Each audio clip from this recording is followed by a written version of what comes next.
I call the Assembly Committee of the Whole to order at 6 p.m. on June 2nd, 2025. Mr. Steininger, would you read the land acknowledgement, please? We would like to acknowledge that the City and Borough of Juneau is on Tlingit land and wish to honor the indigenous people of this land. For more than 10,000 years, Alaska Native people have been and continue to be integral to the well-being of our community. We're grateful to be in this place, a part of this community, and to honor the culture, traditions, and resilience of the Tlingit people. Gunishish. Thank you, Mr. Steininger. Madam Clerk, would you please call the roll? Thank you, Mr. Chair. If I might just note that all members are present in person. Thank you for being here. The quorum is present. Thank you, Madam Clerk. Any changes to the agenda? Seeing none, we'll note the agenda as approved. So on to our agenda topics. First topic, HESCO Barrier Installation Phase 1B/future phases. A dense memo in the packet.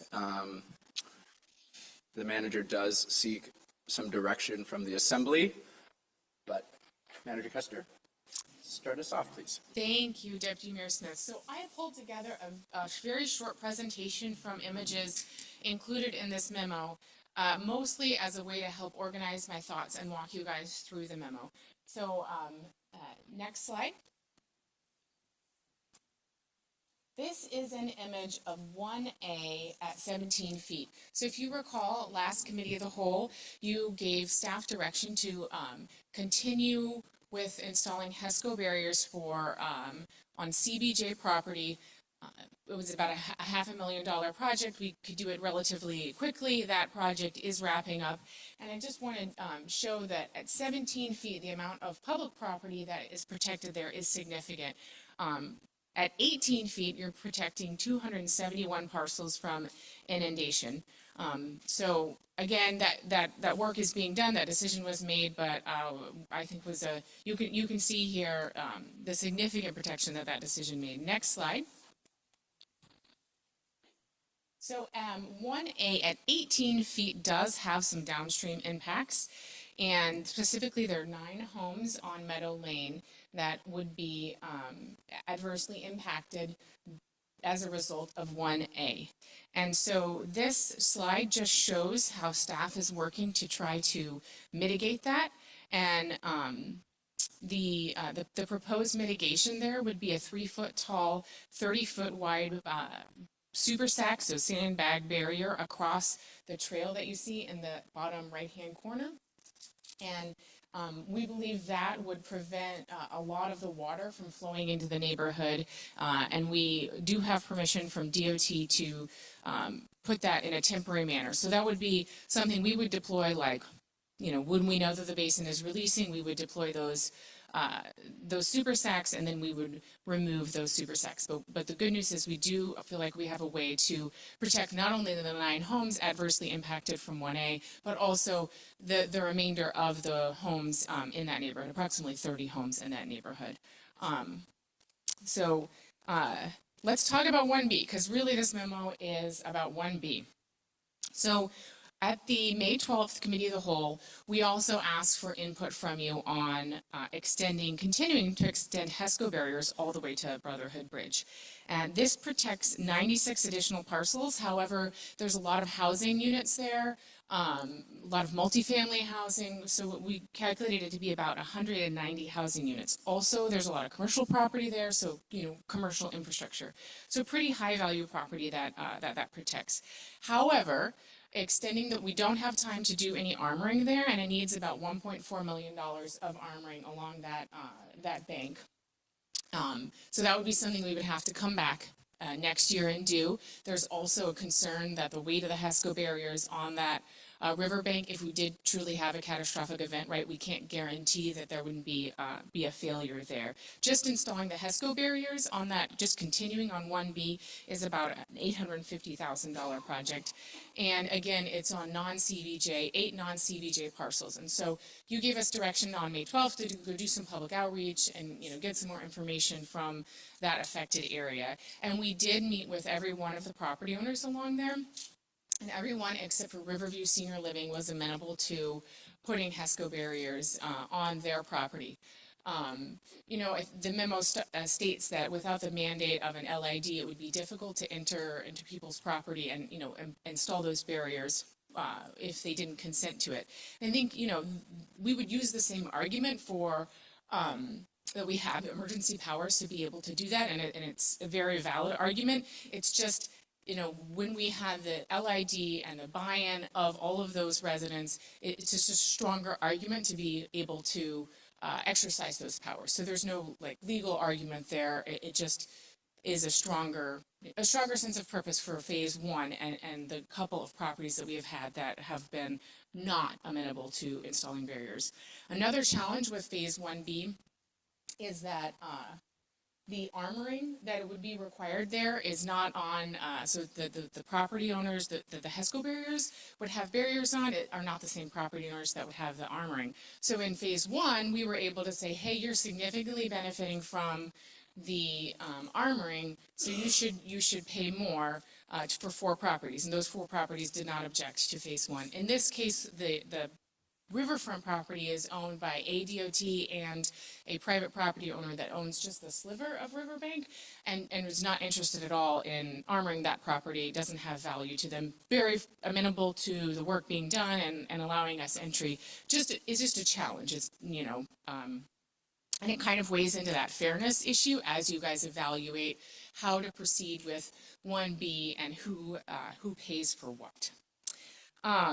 So I think I articulated some of the cons of 1B now, and I guess another con would be participating in financing for future stages and phase 2. It could disincentivize that participation. I mean, I made a strong argument on May 12th that we just are going to have to count on our residents, agreeing to participate in long-term solutions even if they're already benefiting, and I think that argument is still valid.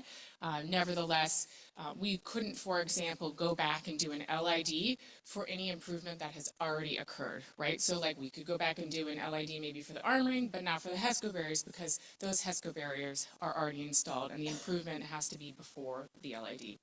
So that takes me to chatting a little bit about, I'm sorry, I do want to mention one other thing about phase 1B is there is a kind of some new inundation in that lower, that middle square there.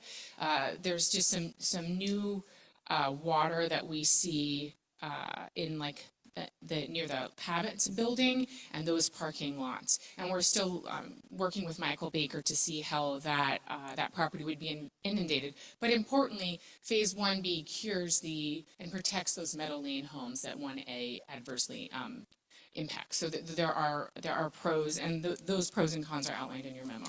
But I think when you can next slide. When I was thinking about this and trying to kind of figure out how to present these different phases to you guys, I really thought about phase 2. Well, we've always talked about phase 2, and I think it's hard to make these incremental decisions about phase 1 without thinking about phase 2. And as originally envisioned, we propose installing barriers all along all populated sides of the river for phase 2. This is 6 months ago when we were advocating for funding from the delegation and others. That phase 2, the cost estimate is $17 million. That means it's $23.5 million for phase 1 and phase 2. And you really do get a diminishing level of return on your investment the more you spend. So, and I think that's one of the policy decisions that the Assembly is going to have to struggle with once we're able to give you, of course, more information, that with phase 1, 1A and 1B, you're protecting all but 40 homes in a 17-foot event. And there's lots of assumptions there, right? Like, what if we have an 18 event? Then we would, potentially protect other homes. But basically, you're getting a lot more expensive per parcel as you protect some of those outlying neighborhoods. Now, those neighborhoods are experiencing very real flooding, very real events, but there's that you will have to weigh that kind of public purpose of using public funds to protect the most people possible. So as I thought about phase 1B and phase 2, I really wanted to be able to bring you guys more answers to help you make those decisions, which is why, you know, when I was thinking about it, I thought phase 1B is obvious, but it's also something that it would be reasonable to make a risk-based analysis and say, how likely is an 18-foot event? And can we mitigate for phase 1A? Yes, we can, and delay that until next construction season.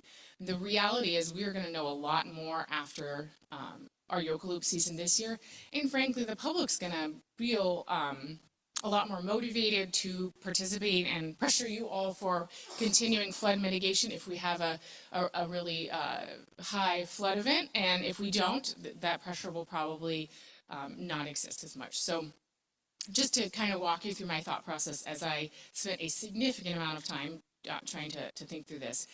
Next slide.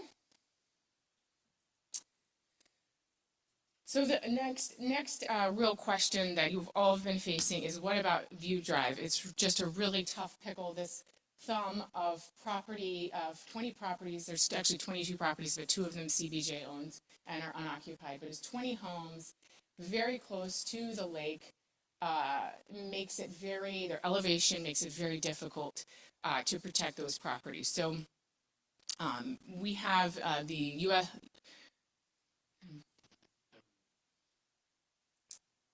Mr. President. Mind if we ask questions right now while we're... Sure. So my understanding is that View Drive and some of those other low-lying areas have flooded many more times than the 2 Yakalhop floods that August 6, 23 and August 6, 24, that View Drive has been flooded numerous times that were just high level or lower Yakalhop releases. And like, I've been on that river. View Drive has got like annual or biannual flooding on it. Do we have information about how often View Drive was flooded prior to this situation? Because they might have they were already facing this before the rest of the community was facing the Yakalhop, is my understanding. It's a flooded area. Yes, so some homes on View Drive flood at 13 feet inundation, not all homes. So many of the homes have experienced repeated flooding. Some of the homes have taken mitigation measures themselves to help protect against that. When you look at an 18-foot flood event on our interactive map, and that's a map that you can access through the CBJ website. If you go to the CBJ homepage, there's a flood button, and then from there it takes you to the University of Alaska Southeast interactive map. And that map is really useful because you can pick a flood stage and then toggle over individual homes and areas and do the depth. And so I did that before this meeting to say, okay, at 18 feet, how deep is the water on View Drive? And the answer is it really varies. So there are some homes that are only have a couple feet of like in that image. The depth for some homes is only a couple of feet. For some homes, it's 9 feet. For some, yards, it's 12 feet. So really matters. Details matter, right? But you are correct that some of the homes on View Drive do routinely experience some water. In fact, 2 of the homes are in the floodway, and the floodway is has a more rigorous level of permitting than the floodplain. And so when we talk about HESCO barriers, we're also concerned about being able to get permitting and maintain our NFIP status for those particular properties. Now that probably means that there's some combination of solutions out there for View Drive, and Army Corps of Engineers has directed some attention. They've pulled their principal engineer from the long-term solution, and they are having them look at View Drive and do a feasibility analysis for View Drive. I know that Deputy Director Koch and Deputy Manager Barr and Mayor will be meeting with View Drive residents this week to talk about options for View Drive. We also have petitioned the Natural Resources Conservation Service for participation in a program that buyouts are one of the solutions, but it proposes other solutions for homes that experience these multiple losses, and understand that they're looking at booking some travel this summer to come and do some of that analysis work. So we're really trying to, figure out what can be done with View Drive, because it really is. I mean, I know that the families that live there, I'm sure, are very frustrated because of just the elevation and the location of View Drive. So that's kind of the summary of View Drive, and I think that's my last slide. So you can probably stop there. I will keep talking about how to pay for it if you guys, at your discretion, Chair Smith. Okay. Maybe we'll pause just for some questions on inundation or things. Mr. Kelly. Thank you. You were mentioning that the Riverview Senior Center is not agreeing to the Phase 1B. Do we know what would be the impacts, like if we had HESCO barriers everywhere, but on 1B except for Riverview Senior Center? No, we haven't done modeling of individual properties. I mean, generally speaking, that's the continuous line is most effective. Thank you. Ms. Wall. Thank you, Chair Smith. In your memo, you talk about pros and cons of 1B now versus later. You don't mention, my question, there's mention here about the core being, potentially challenged to help us if we're protecting areas that would be protected over 16 feet. And this is probably just a guess, but based on your conversation with them, do you feel like if we don't move forward with 1B this year, we potentially lose ability to install HESCOs in 1B next year based on that conversation with the Corps? Or can we do it without them, I guess, is the other part of that question. Yeah, so we have not asked that specific question of the Corps. However, we do have those barriers on site, and we do have that preliminary engineering done. So we could do Phase 1B without their technical assistance. Ms. Candies. Thank you, Chair. My question is a follow-up kind of on the same topic of the core kind of being out if it was more than 16 feet. That, in your memo will add to the expense if we're on our own. Could you speak a little bit about how and what order of magnitude? Yeah, so if the Corps were not to participate in flood mitigation for Phase 2, they would not be providing the HESCO barriers for free, which is what they're providing, and they're providing technical assistance.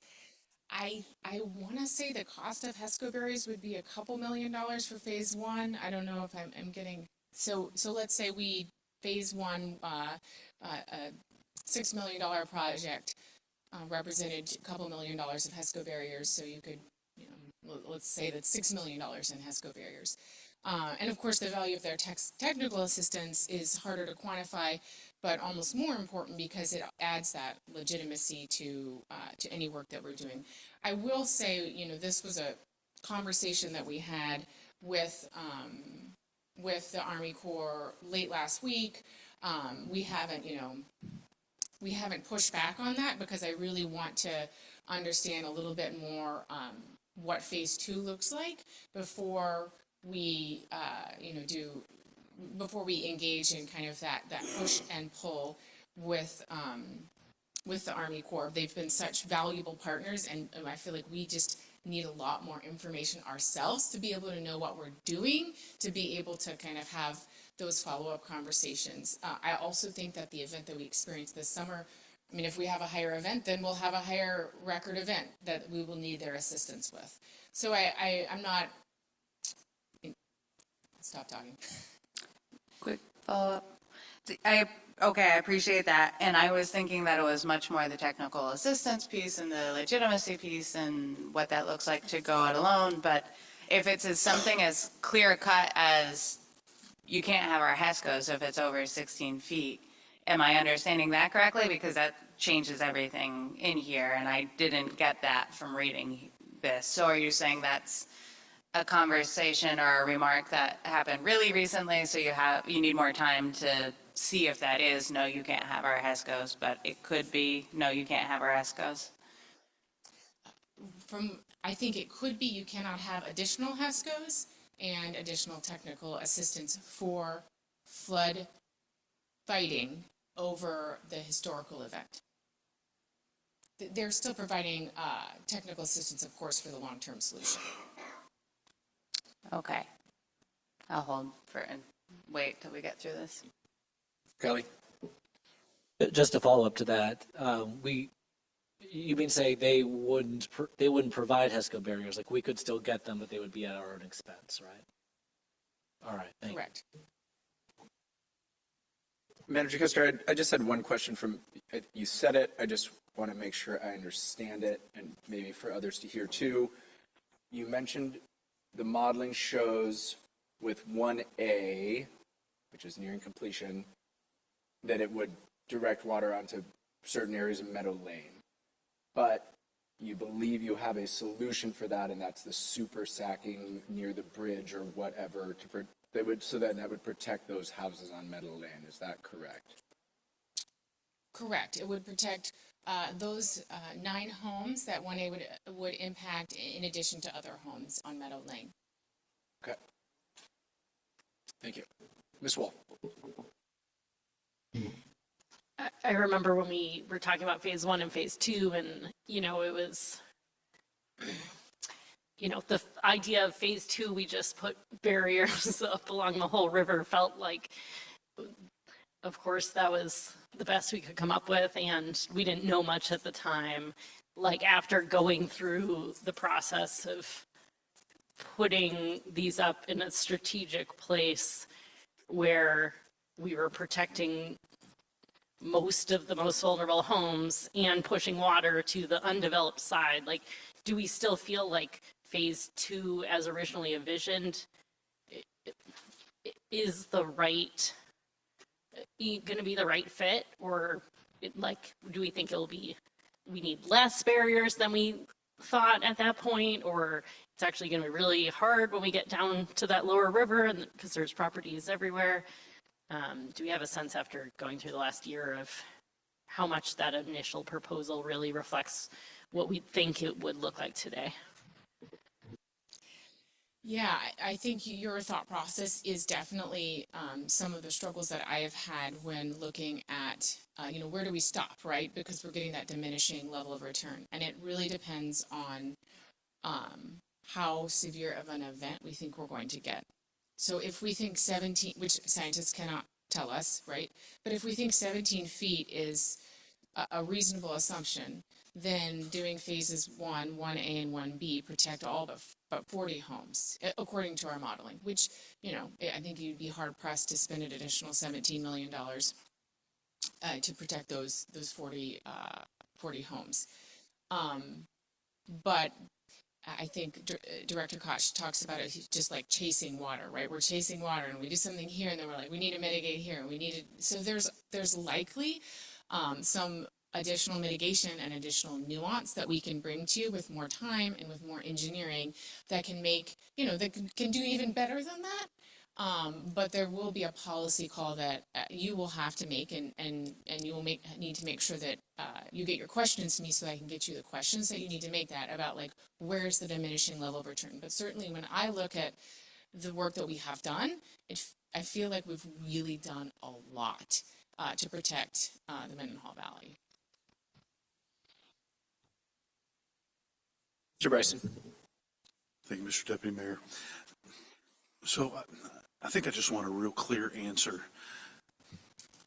If we don't do 1B now, it's going to be more expensive to do on our own end of the summer, next summer.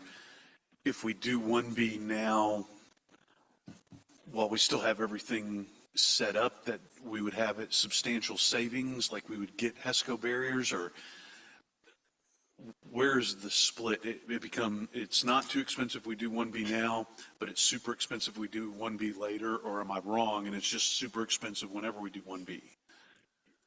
I know I asked a confusing question, sorry about that.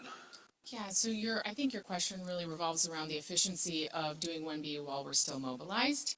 And I do think there's some efficiencies there. However, because we would have to come back and do armoring, we would essentially still have to be in that area. So it may add some project costs because, we will have to kind of remob some of the HESCO barrier filling, et cetera. But I don't see it in exponentially more costly to do the entire project next construction season. Okay, thank you. Ms. Hughes-Candies. Thank you, Mr. Chair. A follow-up question about armoring on that front. We say in the memo here that we don't have time to do armoring and HESCOing this season, but we do have time to put HESCOs if we wanted to on armored. I know we start getting into the season, but of course, minus the fact that it seemed to favor a specific day, we also don't know when it's going to hit unless it hits green again. But can you give me a sense of how long it would take to armor if we wanted to try to, I guess I'm wondering if we said, let's armor and HESCO this season and we'll just see if we can beat the flood. If there is, because also there could not be an event this year, that's also possible. How much longer does that add? Right, I think that really all depends on contractor availability. And we have pulled our contractors from other CBJ jobs to be able to continue doing the 1A work, and we would continue to do that for 1B. So I don't have a good question for you that's like, well, in 1 month we'd have it armored. I do know that the armoring goes relatively quickly. So is there a scenario where you could authorize armoring and, hope that we could get it done before August? Our goal is to have all of this work done by July. That's been the kind of goal that we've been working towards. So I imagine that there is a scenario where we could, have armoring done at some point this summer, given contractor availability, just not a guarantee that we meet that July deadline that we have set. Okay, thank you. So what I'm hearing, if July wasn't the deadline, we could do it this summer? Well, I imagine. Possibly. It's possible, yeah, it's possible. Okay, thank you. Mayor Weldon. Thank you. But if we armored this summer without having an LID in place, we would have to pay for that armoring. Is there any way to collect that money back? You are correct that if you were to armor this summer, you could not use an LID as a mechanism to help spread those costs. You could use a special tax district, and I could start talking about mechanisms to pay for it if this is a good segue. Chair Smith. Sure, maybe keep it brief and then we can see which way we're going before we get deep. But go ahead and give us a little overview. Thanks. Yeah, so you've asked for information on establishing a service area. And a service area can be established by the assembly. The 100 voters or 10% of the affected voters can petition that, and then it goes to the voters. I think we would get that threshold right now. So there is a scenario where you could decide to establish a service area and use that as a mechanism to pay for improvements. And the assembly sets that mill rate. I do think there are some important questions that you would want to have answered before you took that to the voters. The first question that you would have to have answered, of course, is how big do you draw that circle? And as I struggled to be able to give you the information I felt like you would need to make that decision, in the next few months, because we don't know what our phase 2 project looks like, right? We don't know what we're committing to. We don't know what, and ergo, we don't know what the circle should look like. That being said, there's certainly a way that we could design a tax district and nullify the LID to pay for those improvements. I did a little back of napkin math on the assessed value of all the properties in the 18-foot inundation, and it's about almost $900 million of value. 1 mil gets you shy of $1 million, but that's protecting every single property that floods at 18 feet, which, I think we may struggle to do. So you can see how I quickly got to, ooh, we haven't made that decision yet, so this might be difficult. And so one avenue that I propose is kind of reserving that special tax district to when we have a long-term solution, we're going to need to pay for match and to pay for a lot of things associated with the long-term solution. And of course, we will know that the long-term solution will protect everyone, right? Because of the nature of that solution. Nevertheless, there is definitely a scenario where you could introduce an ordinance and we could send it back to the Cal so we could do more discussion and make that timeline for this fall's ballot. The memo goes into more detail on what it would look like to do an LID for phase 2, but I won't belabor what that looks like since you're all pretty familiar with the LID process.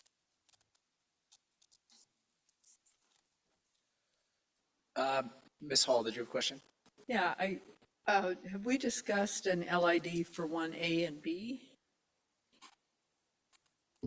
So we cannot do an LID for 1A because we've already done the improvement. So there's nothing to assess them. The justification being it protects a lot of public property. It also was it was $500,000, so it really was the least expensive project. Ms. Hughes Candies? Mr. Bryson? Thank you, Mr. Chair. You just referenced the strategic decision waiting to establish a service area until you were trying to pay for a match or something for the longer term solution. And I want to make sure I'm understanding what's strategic about that. So you're saying in some ways you could make that choice because your entire circle is a lot larger? Is that what you're saying? Yes. Yes, there's a lot more certainty in that long-term solution than, and I think the body would struggle with drawing a circle because first you would need to know what the project is, and you may want a different circle for like paying for flood fighting than you would for paying for long-term mitigation, which will, long-term mitigation will protect to a 20-foot event. So there's like different decision points and risk analysis when you're talking about like a short-term solution and when you're talking about the solution for the next 100 years. Follow up. Ms. Hughes Candies? So based on that answer, it's not just the size, it's also partly the policy argument that you're making to those residents? Or am I wrong to read that in there? Because one would be saying, I'm building you a levee and you live in this, clearly you benefit forever because I built you a levee and you helped pay for it. Versus I'm putting up super giant sandbags next to your house and I feel pretty good about it. Is that part of what you're saying as well, not just the geographic size? Or am I misunderstanding that? I will leave. And easier question might be, is it purely about the size of the circle? I think it's about the size of the circle and the project that we would be funding with that. So you don't need to know the project, obviously, to draw those back. You can say, we're going to protect this circle. But you kind of do, because how do you know what you're protecting if you don't know what the project is that you're funding with by drawing the circle? So I think that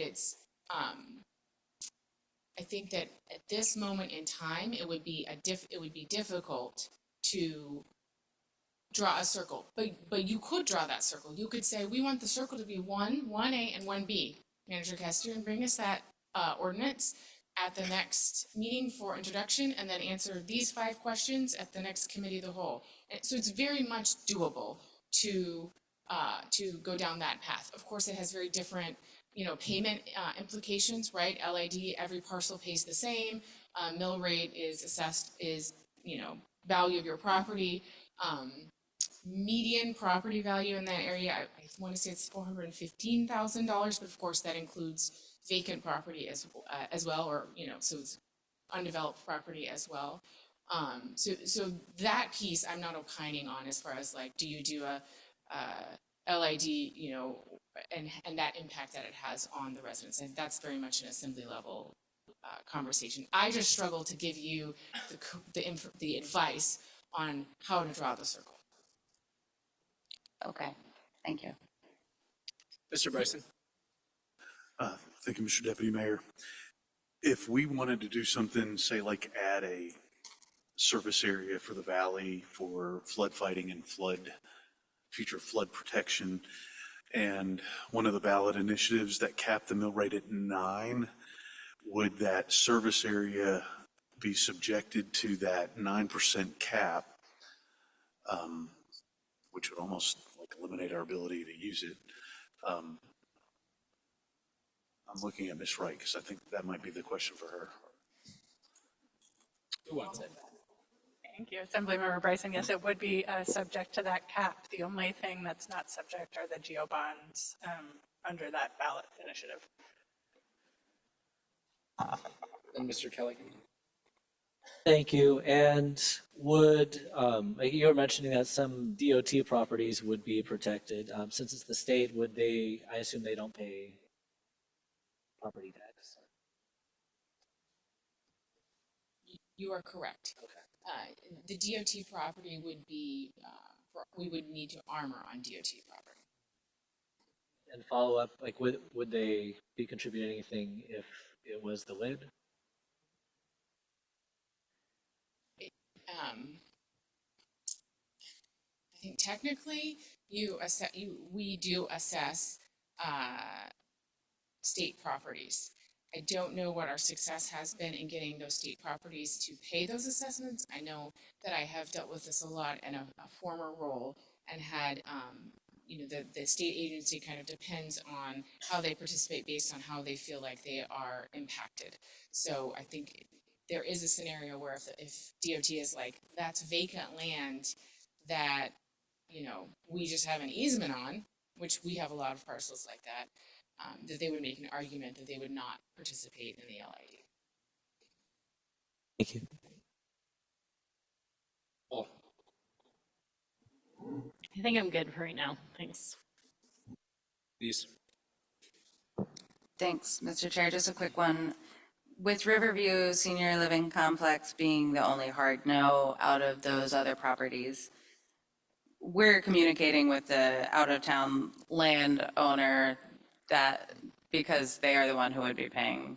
And that reflects nothing of the tenants living inside there or what the families of the tenants might think. You are correct. Thank you. Ms. Wall? That brought up a question for me. And Ms. Kester, you reflected a bit on it's harder to make an argument without an LID to go into that property without their permission. Maybe this is a question for the attorney. I imagine our legal risk is greater given that this area hasn't flooded to go into someone's property to put up a barrier if we're talking about 18 feet instead of 16 feet. Thank you for that question. So I would say that your legal risk is the same whether something has flooded or not. If you have the maps that show it has the potential to flood, you still have the emergency power, police power to go onto their land. So I don't think that there is a increased or decreased risk if it hasn't actually flooded yet, because you've got the maps that show there is a potential for a flood. Even if it's at a significantly higher water level that it would flood than it has historically? That's correct. So my argument would be that you've got the maps that show it could happen and the science behind it. The other lawyers on the other side, if it was there, would say, but it hasn't flooded yet. But you're relying on the scientific modeling to show the potential, and you're responding using appropriate police power to do so. Andrew Kester? want to make a clarification on something that I stated earlier about if we have time to do armoring before before this yoke loop season, and the answer is we do not because we don't have time to do the permitting.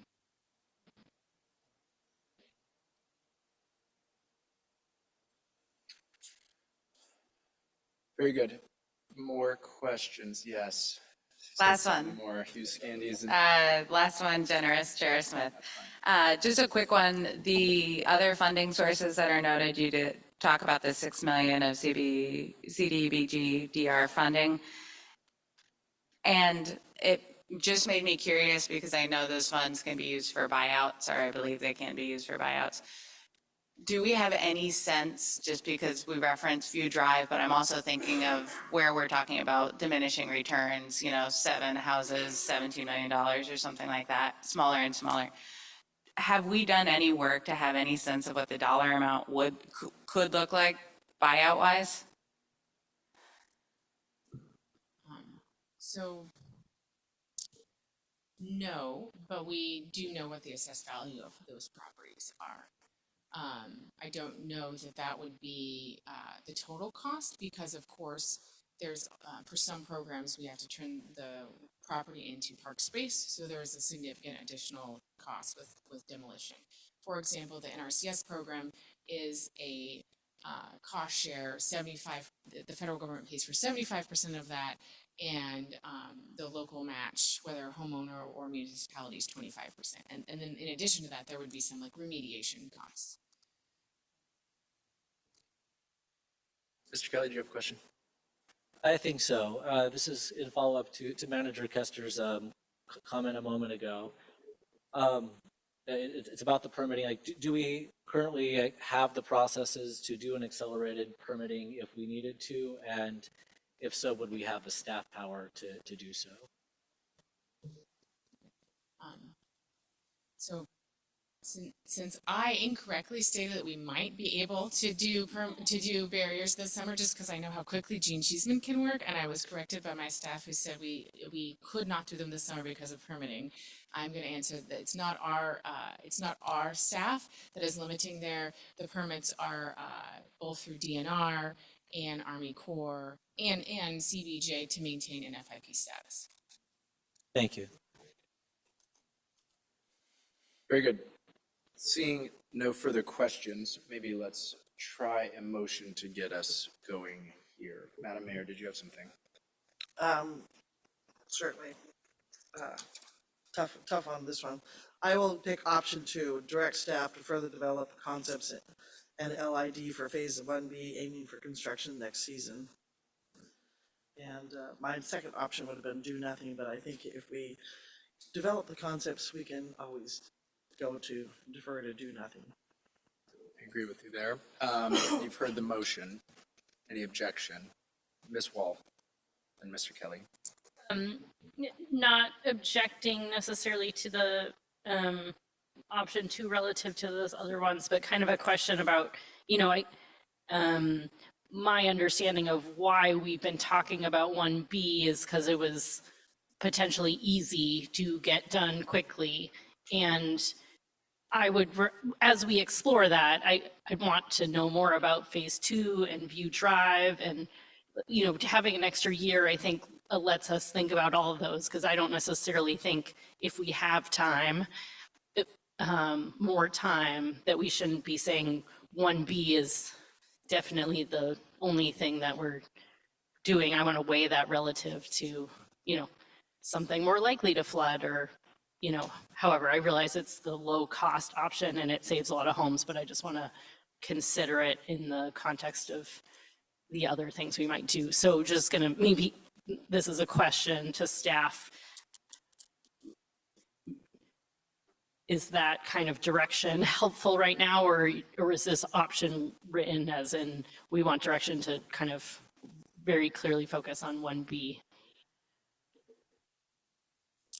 So the way that I'm interpreting your direction is not to come back with a process for initiating an LID for phase 1B, but to come back with more information holistically about phase 2 and other options. So I would think that would be different than the mayor's motion, and I would take that differently. Can I ask why your motion focused on 1B for next year and not a larger suite of options? Yeah, I mean, I think we obviously still need to keep thinking about phase two, and I have so many unanswered questions for you about phase two. So I don't think it would be that there's an absence of that. I just think, and speaking with staff, that 1B, we really should do 1B. And it's hard to make the argument to go super quickly because of the cons that have been expressed, but there's just no way that I think that the value of the infrastructure and the properties being protected, it seems like a no-brainer to move forward with 1B. But I think if you want to pause and spend some more time thinking about it in the context of phase two, that, you know, I don't think that necessarily slows us down on 1B to a certain point, right? At, like, next couple of months. But at some point we'll have to be like, we need to move forward with 1B regardless of what we decide to do on phase two. One clarifying question. And is that because 1B is like high bang for the buck, I guess, is what I'm trying to make sure to understand. It's not necessarily that those properties are more valuable than some of the other properties we could protect in phase two. It's that they're important and it's an easier solution. Does that make sense? You're correct. You are Okay. correct, yes. Okay, good. I'm just trying to understand. I'm not questioning that judgment. Thanks. Mr. Kelly, do you have a question? I do, yes. I'll object for the purposes of a question. And it's my understanding from looking at the flood maps, and I just want to make sure I got to get this from, not just looking at the flood maps, but also from a conversation. And I just want to make sure this is accurate. That so if we did not complete 1B this year, and we did complete 1A, there are additional homes from completing 1A that would be at risk that 1B would protect. But if we don't do 1B this year, we're basically, assuming we get like a high 18-foot, we could be putting other homes in the way of the water.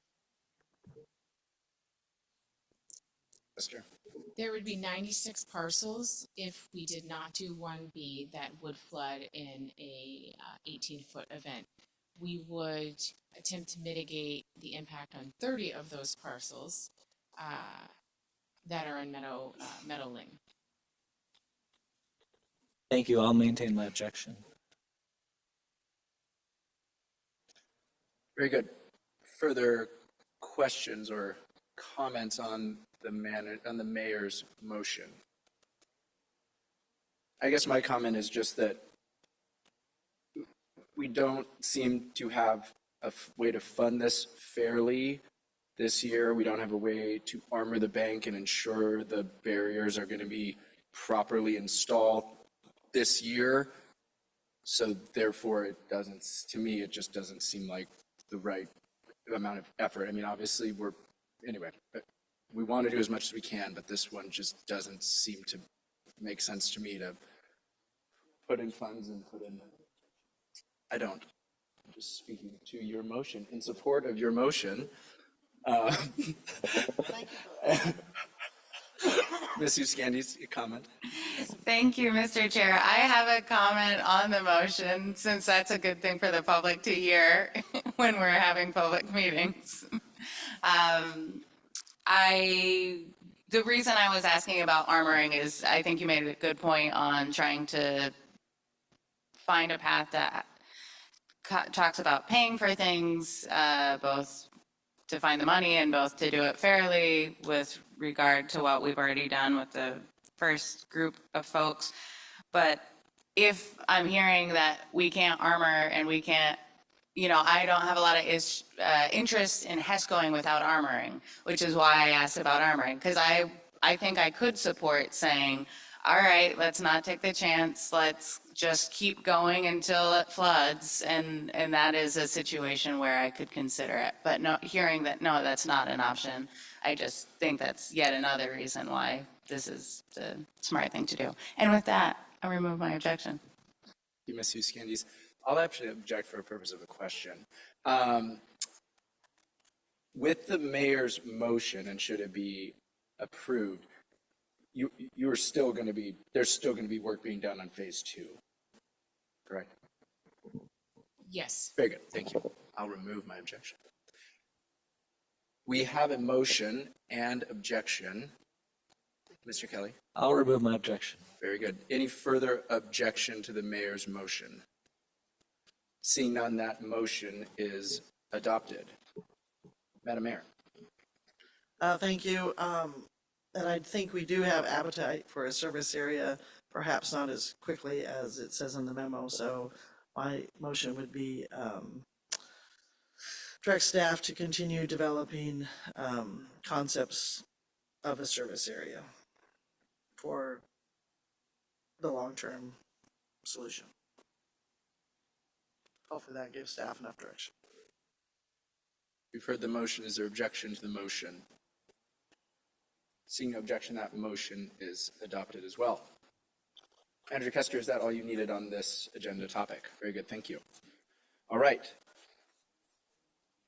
Ooh, so close. Are we good to move to RCV, or do we need a, sorry? Very good. Moving to agenda item 2, ordinance 2025-13, HRC ranked choice voting. Who is firing off on this one? Deputy Mayor Smith, I'd be happy just to let you know what is different about the ordinance in front of you than, from the last time you discussed this.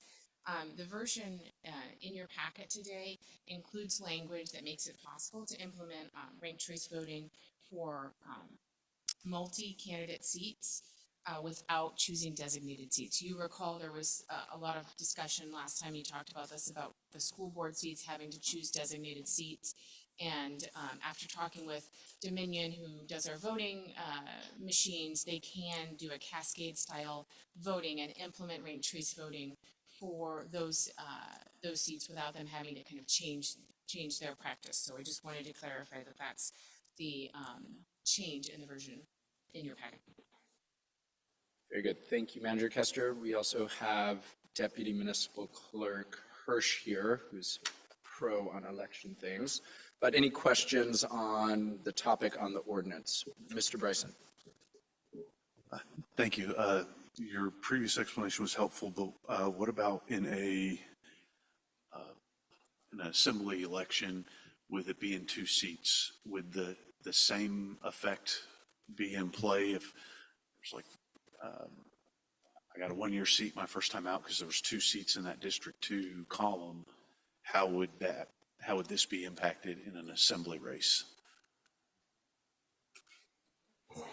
Thank you, Assemblymember Bryson. It's the same. So Cascade or Dominion has the ability to handle multi-member races. So in a situation where there's a resignation, last time we talked about having to break out individual seats, we heard back from them that we do not need to do that. So whether it's an assembly member or school board, we have the ability to get the first choice, second choice, and go from there.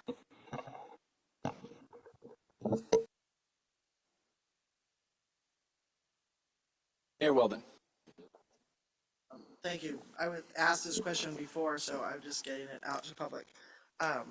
So when I talked to Deputy Clerk Hirsch earlier today, one of my concerns was we still wouldn't get election results on election night. And if I paraphrase her right, she can race down here and change me, we still would get some results similar to what we have.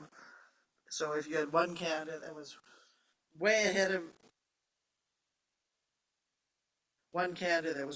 you'd know that race. If there was only 2 candidates and any ballot propositions, you would probably have a pretty good idea. But I will let her speak to that because she probably will do a better job.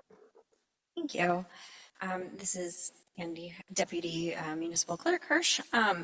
So our current system, we do produce election results on election night. Those generally reflect between 50 to 60% of the total votes.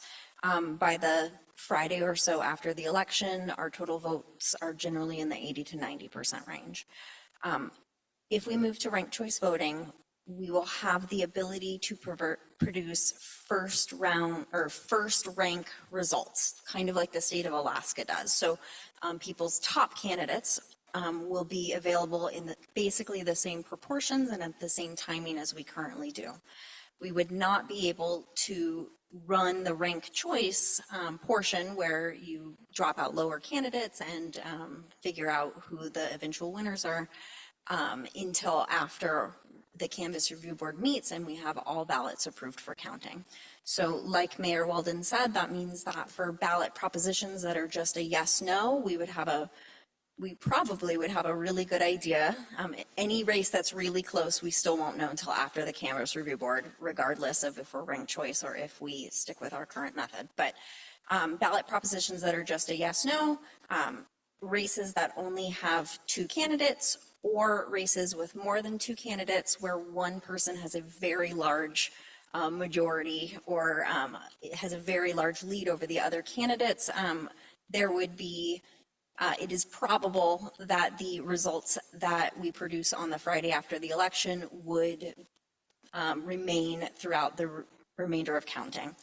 What we wouldn't know are races that are very close. So if there's 3 candidates and they're all between 30 and 35%, we won't know that until we run ranked choice voting. We also would not know the candidates for when we have to use the cascade style. So that would be the, if in the assembly, if there's a vacancy and there's multiple seats in that district, or with the school board, we may know just by looking who the top candidate is, that they will win the first round, but we wouldn't know until after we run ranked choice voting, which is after the Canvas Review Board meets, to know any subsequent winners. Mr. Seninger, and then Ms. Atkinson.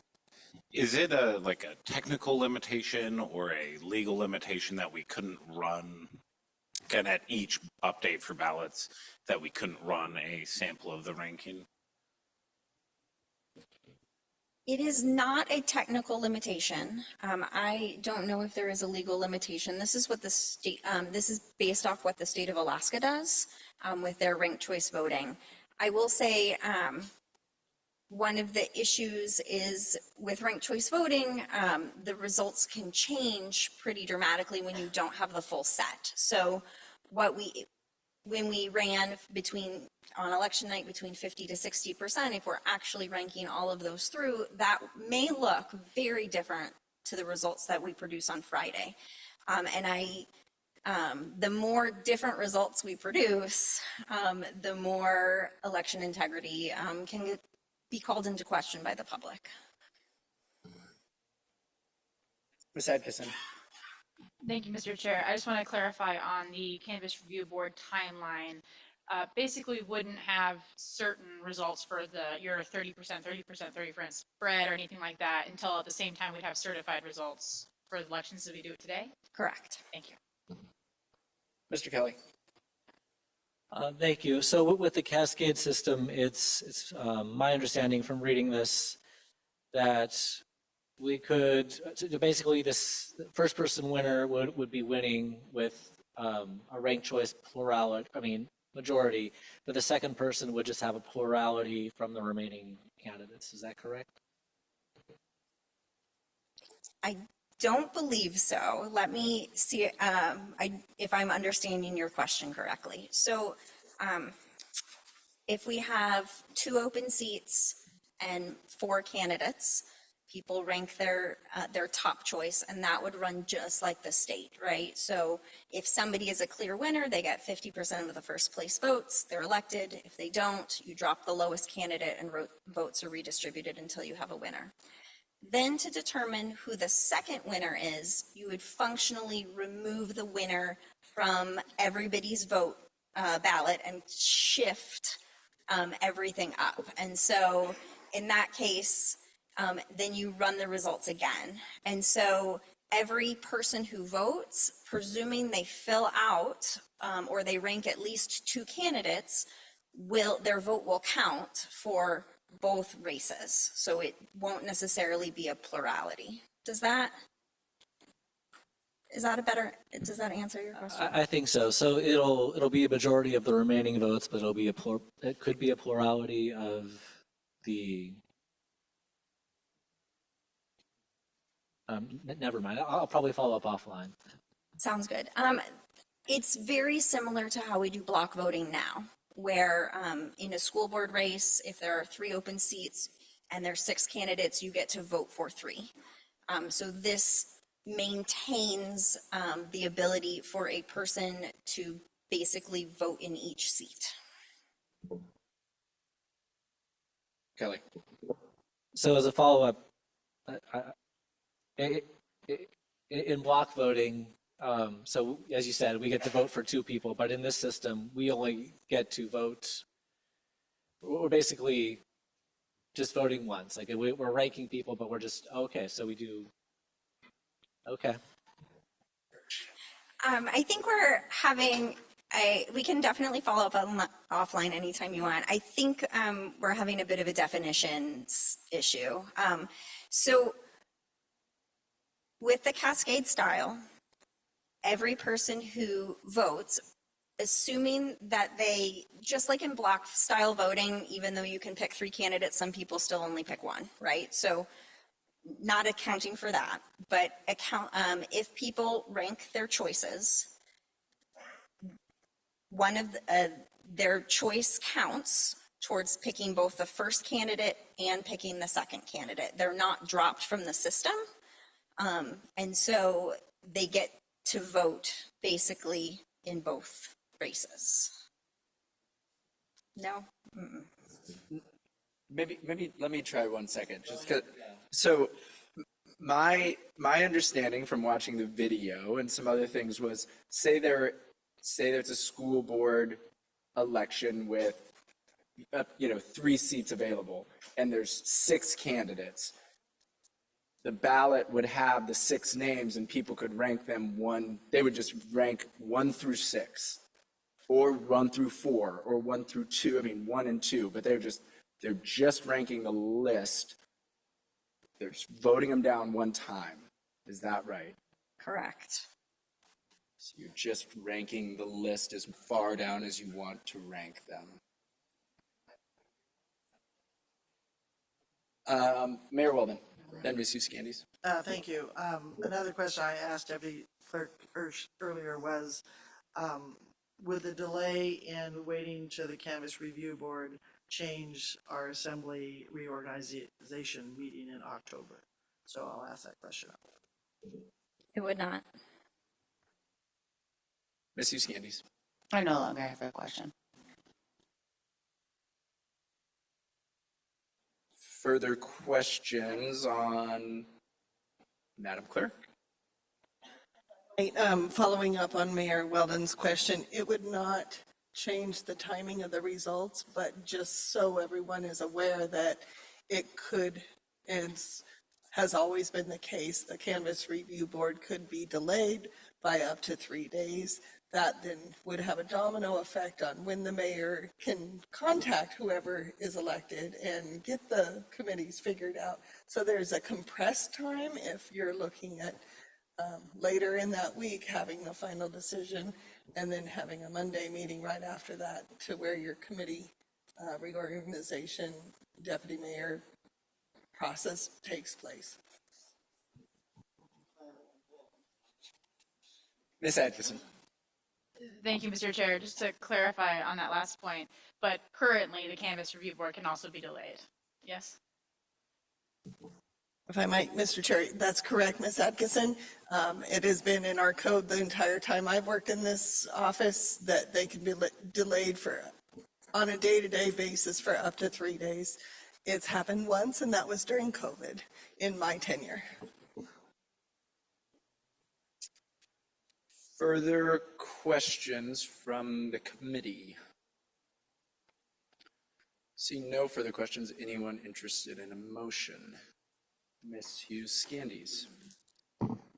Thank you, Mr. Chair. I have a question for not our staff, but I guess for this body. I wasn't here when you all discussed this before, so I guess I can I can keep my peace and see what motions come forth from this committee. But I'll be especially interested to know how much you all talked about public feedback, which I'm sure is something that everybody here wants. So I'll wait for a motion.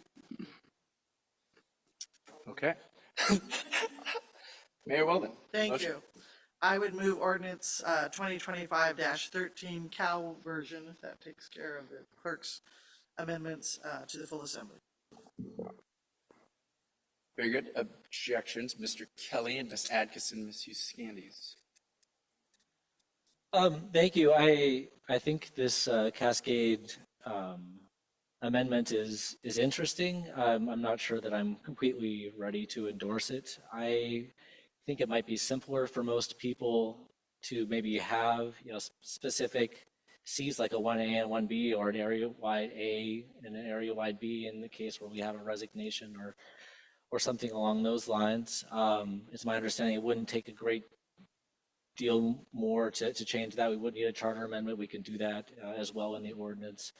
But and I feel like, candidates, that would also not impact candidates, because candidates could also, as long as they're within the filing period, it's my understanding that they can just choose to, file in a different seat. I've seen that happen when I was running.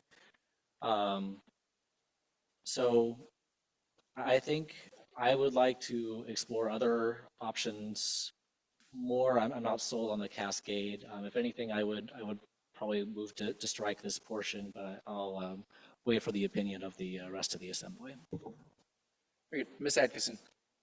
Thank you, Mr. Chair. I was going to say, I think I very much appreciate the mayor's motion, but I'd also want to look at potentially a second public hearing so that we can be sure that we do a good public process for this. But before I get into that, I just want to address Mr. Kelly's concerns. So I would say, for one, it does not require a charter amendment to designate seats. So that's one thing. But also, there is some impacts to the candidate when you do designate seats, because while candidates can switch back and forth between seats, they have to fill out a new petition for signatures every time they do that. And that's particularly problematic for the school board. If you're there's no functional difference between the seats, but if you want to run in an open seat, instead of one with 3 people in it, for instance, that can get complicated fast. So there's actually a lot of benefits for keeping the current system and having the cascade ranked choice voting. And Ms. Hughes-Scandies next. Thank you, Mr. Chair. I'm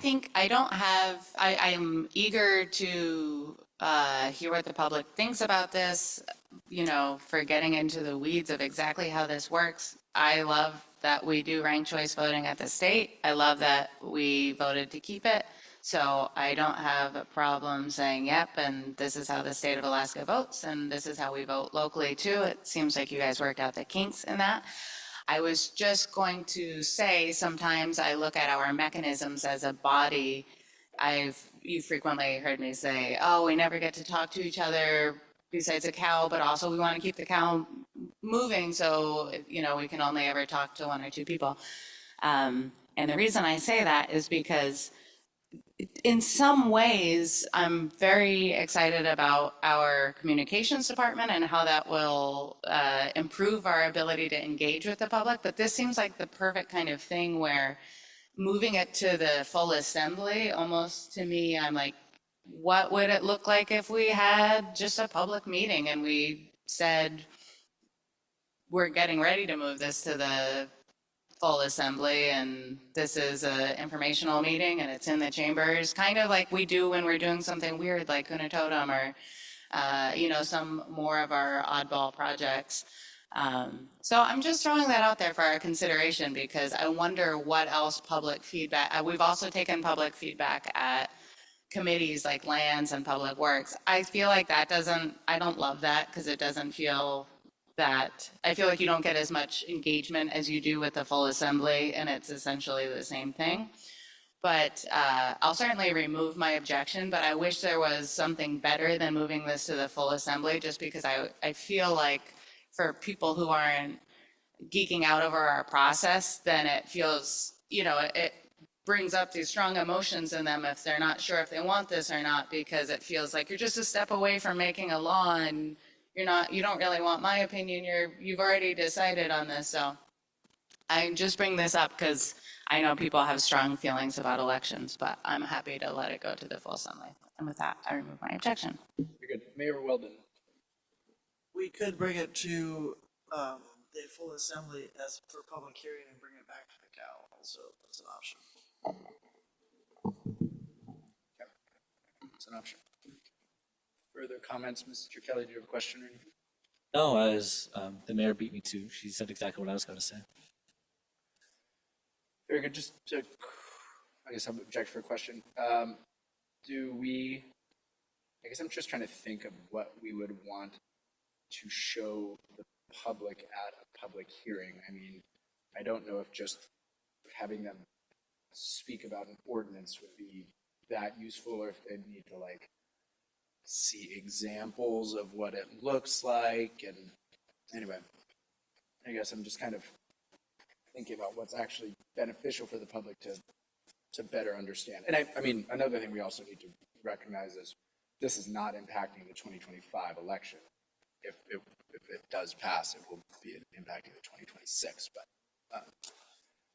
I guess it's a question for staff, like how quickly could we pull something, with examples or something that would like show, and they just show those ballots, I guess, and then, okay, and then they just, it doesn't really show the counting. I don't know if you need to do that. If people feel like that's fine, I'm fine with it, but it's just pieces of paper. Yes. Mr. Chair, you have in the memo in your packet a link to a video that demonstrates exactly what you're asking for. Also in the packet are sample of what a ballot looks like, as well as what our current ballot has been. So what the comparisons might be. We'd be happy to do a show and tell if the general public would like, but it's already right there in the packet linked so that anyone that has internet access can go and watch that if they would like. Ms. Atkinson. I'm thinking I might as well just make an amendment to the mayor's motion and add in that we also bring it back, after introduction to the assembly, bring it back to the next CAL for public hearing. So the July 14th Cal. Mr. Chair, I didn't quite hear Ms. Atkinson. Can you repeat your motion, please? My amendment to the motion was to also bring it back to the next CAL for public hearing. Have the public hearing in the Cal Have meeting. an additional public hearing at the CAL. So it going to the assembly, having a public hearing at the assembly, bringing it back for a public hearing at the Cal? The mayor's shaking her head, so Madam Mayor, go ahead. Madam Mayor. I appreciate Ms. Atkinson's sentiment, but I would think you'd do it the other way, have the next cow have a public meeting on it and then move it to the assembly. But to move it to the assembly, to have public hearing and back here to have public hearing, it just seems a little awkward to me, but I can't remember. But you also said just have a public hearing. That might be a way for people to be able to play with things a little too. Madam Attorney.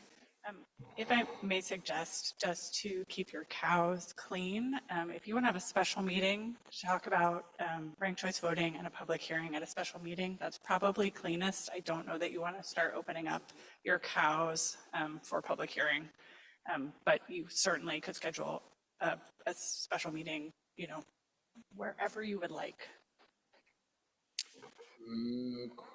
Comments, Mr. Bryson. Mr. Deputy Mayor, I was just going to offer up the Lands, Housing, and Economic Development Committee. No, we've held public testimony, but if not, if that's. Thank you. Ms. Hughes-Candies. Thanks, Mr. Chair. I just would say that, I mean, like now I think we're making it messier. What I was proposing before is we don't do things like that in general by practice. A public meeting where you just schedule a public meeting and you do a public, it wouldn't be a public meeting with us sitting here on a dais. It would just be wherever you put it and you would have sample ballots and things. I think when you start adding public hearings at other meetings besides the assembly, it gets messy, as the clerk just noted. So I'm fine with this going to the full assembly for a public hearing and then sending it back to the cow, which I believe the mayor has already amended her motion to do that, but maybe she didn't. I believe the current, Madam Clerk, would you remind us of the current motion? Thank you, Mr. Chair, and correct me if I'm wrong, Madam Mayor, but the motion was to forward ordinance 2025-15 version cow to the assembly for introduction. And that would be at the June 9th regular assembly meeting next week.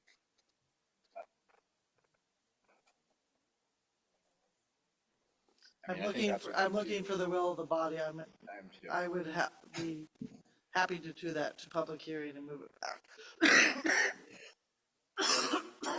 I guess a question for the team.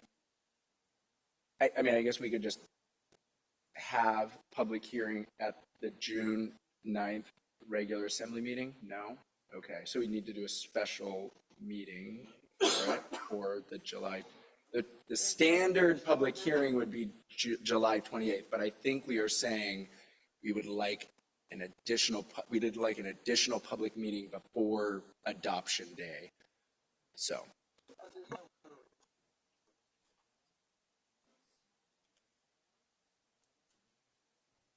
Mr. Bryson. Mr. Deputy Mayor, I definitely want to see this public testimony, but I'd like to remind this body that we have tried to do extra meetings for extra public testimony and not necessarily received a lot of extra participation with the extra public testimony time available. I hear you there. Mr. Kelly. Thank you. I kind of hear Ms. Hughes-Gandy's suggestion perhaps a little bit differently. It sounds to me, and correct me if I'm wrong, are you suggesting perhaps like not an actual like other public meeting, but something that's a little more informal, something more of a workshop where people can kind of bring forward their thoughts and ideas? Or Yeah, through the chair. I was envisioning something like you do it here in the chambers, you have stuff on tables. City staff are present, someone plays the video on the screen. People can just mill about and ask questions. We've done that for other things. We did a presentation on the assessments and how they work one time. So I was envisioning just something like that. And for the record, now I am at the point where I say, move it to the full assembly, introduce it, let it come to the public hearing. I'm sure it's been in the Empire now. I'm sure we'll get some public hearing about it. If we get to the public hearing section, send it back to the cow if that feels right to us. Because I think if we're not going to do like a little standalone informal meeting, then let's just follow our normal process and trust that we'll get feedback, because we always do get feedback on all these topics. Very good. The current motion is to, Madam Clerk. Thank you, Mr. Chair. I was just about to ask if the amendment was on the floor or not. I do not believe there's been an amendment. So Ms. Hughes-Gandy's amendment is withdrawn. Yeah, to the extent, yep. If I made one, then I withdraw. Thank you. To the extent Very good. So the current motion is to introduce this ordinance at the June 9th regular assembly meeting. Are there amendments to that motion?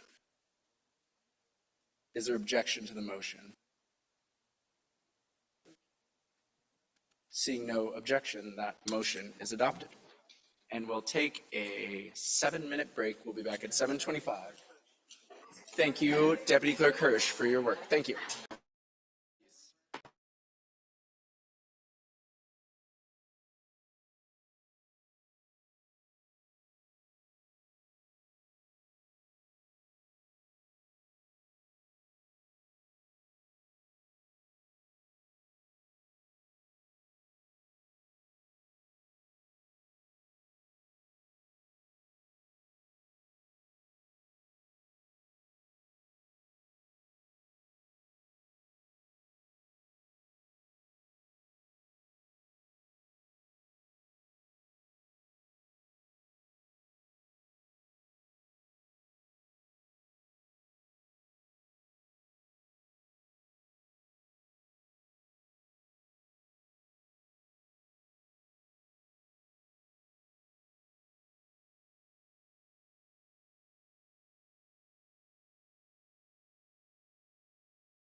Very good. We are back to order for the committee of the whole. On that ranked choice voting item, Madam Mayor, did you have another I will slight have motion? another motion for staff to make sure that we're getting our sound like from our conversation. So I would direct staff to come up with a educational outreach to the public on ranked choice voting. Very good. You've heard the motion. Any objection to the motion? I believe that's helpful for staff. Very good. That motion is adopted. Moving on to the next item. Let's talk trash. Manager Kester, or is it Director Koch? Koch, please. Very good. Director Koch, please start us out. Thank you very much, Mr. Chair. I just wanted to see if we could get the slides on the screen, please.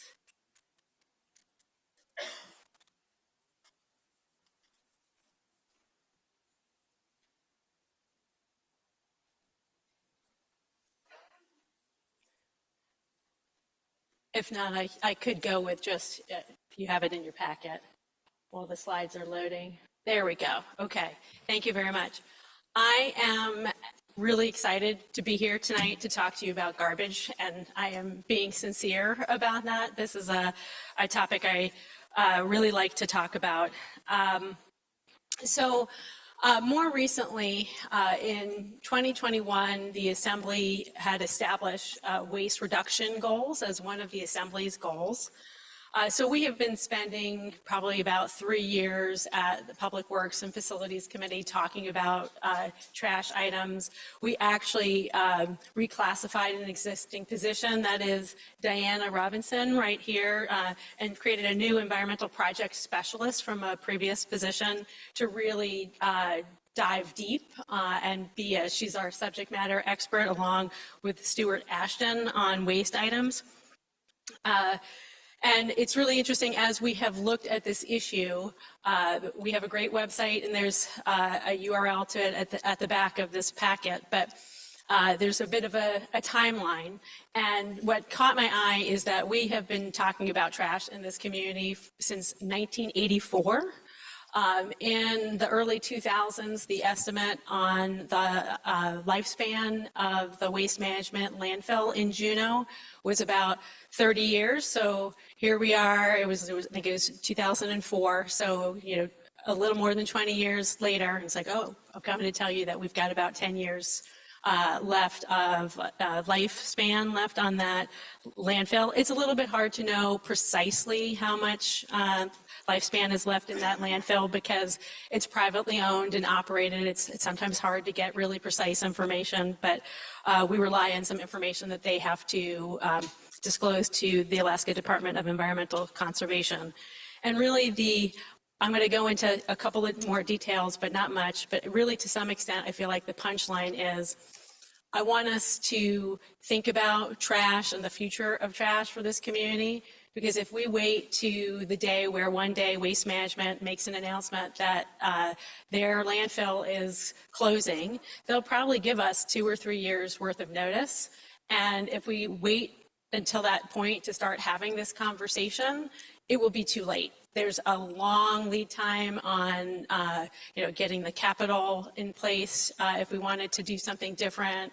The permitting to do something different would take a long lead time. So that's really why we're talking about this today. If we could do the next slide, please. Thank you. This slide, I think, is simple but powerful, and it just shows that in most communities, including in Alaska, those communities have some level of control over their waste. And Juneau doesn't, and we're on the short list. So we are, the way that we don't handle trash in this community, our hands-off approach is definitely an approach. Haynes and Glen Allen do it as well, but we're more the exception than the rule. Next slide, please. Okay, so flow control. So there are generally 2 ways at a really high level that communities, municipal governments interject themselves into the trash conversation.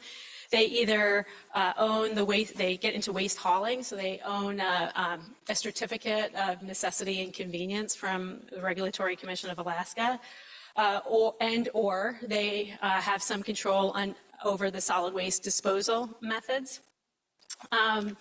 And if you could go to the next slide, please.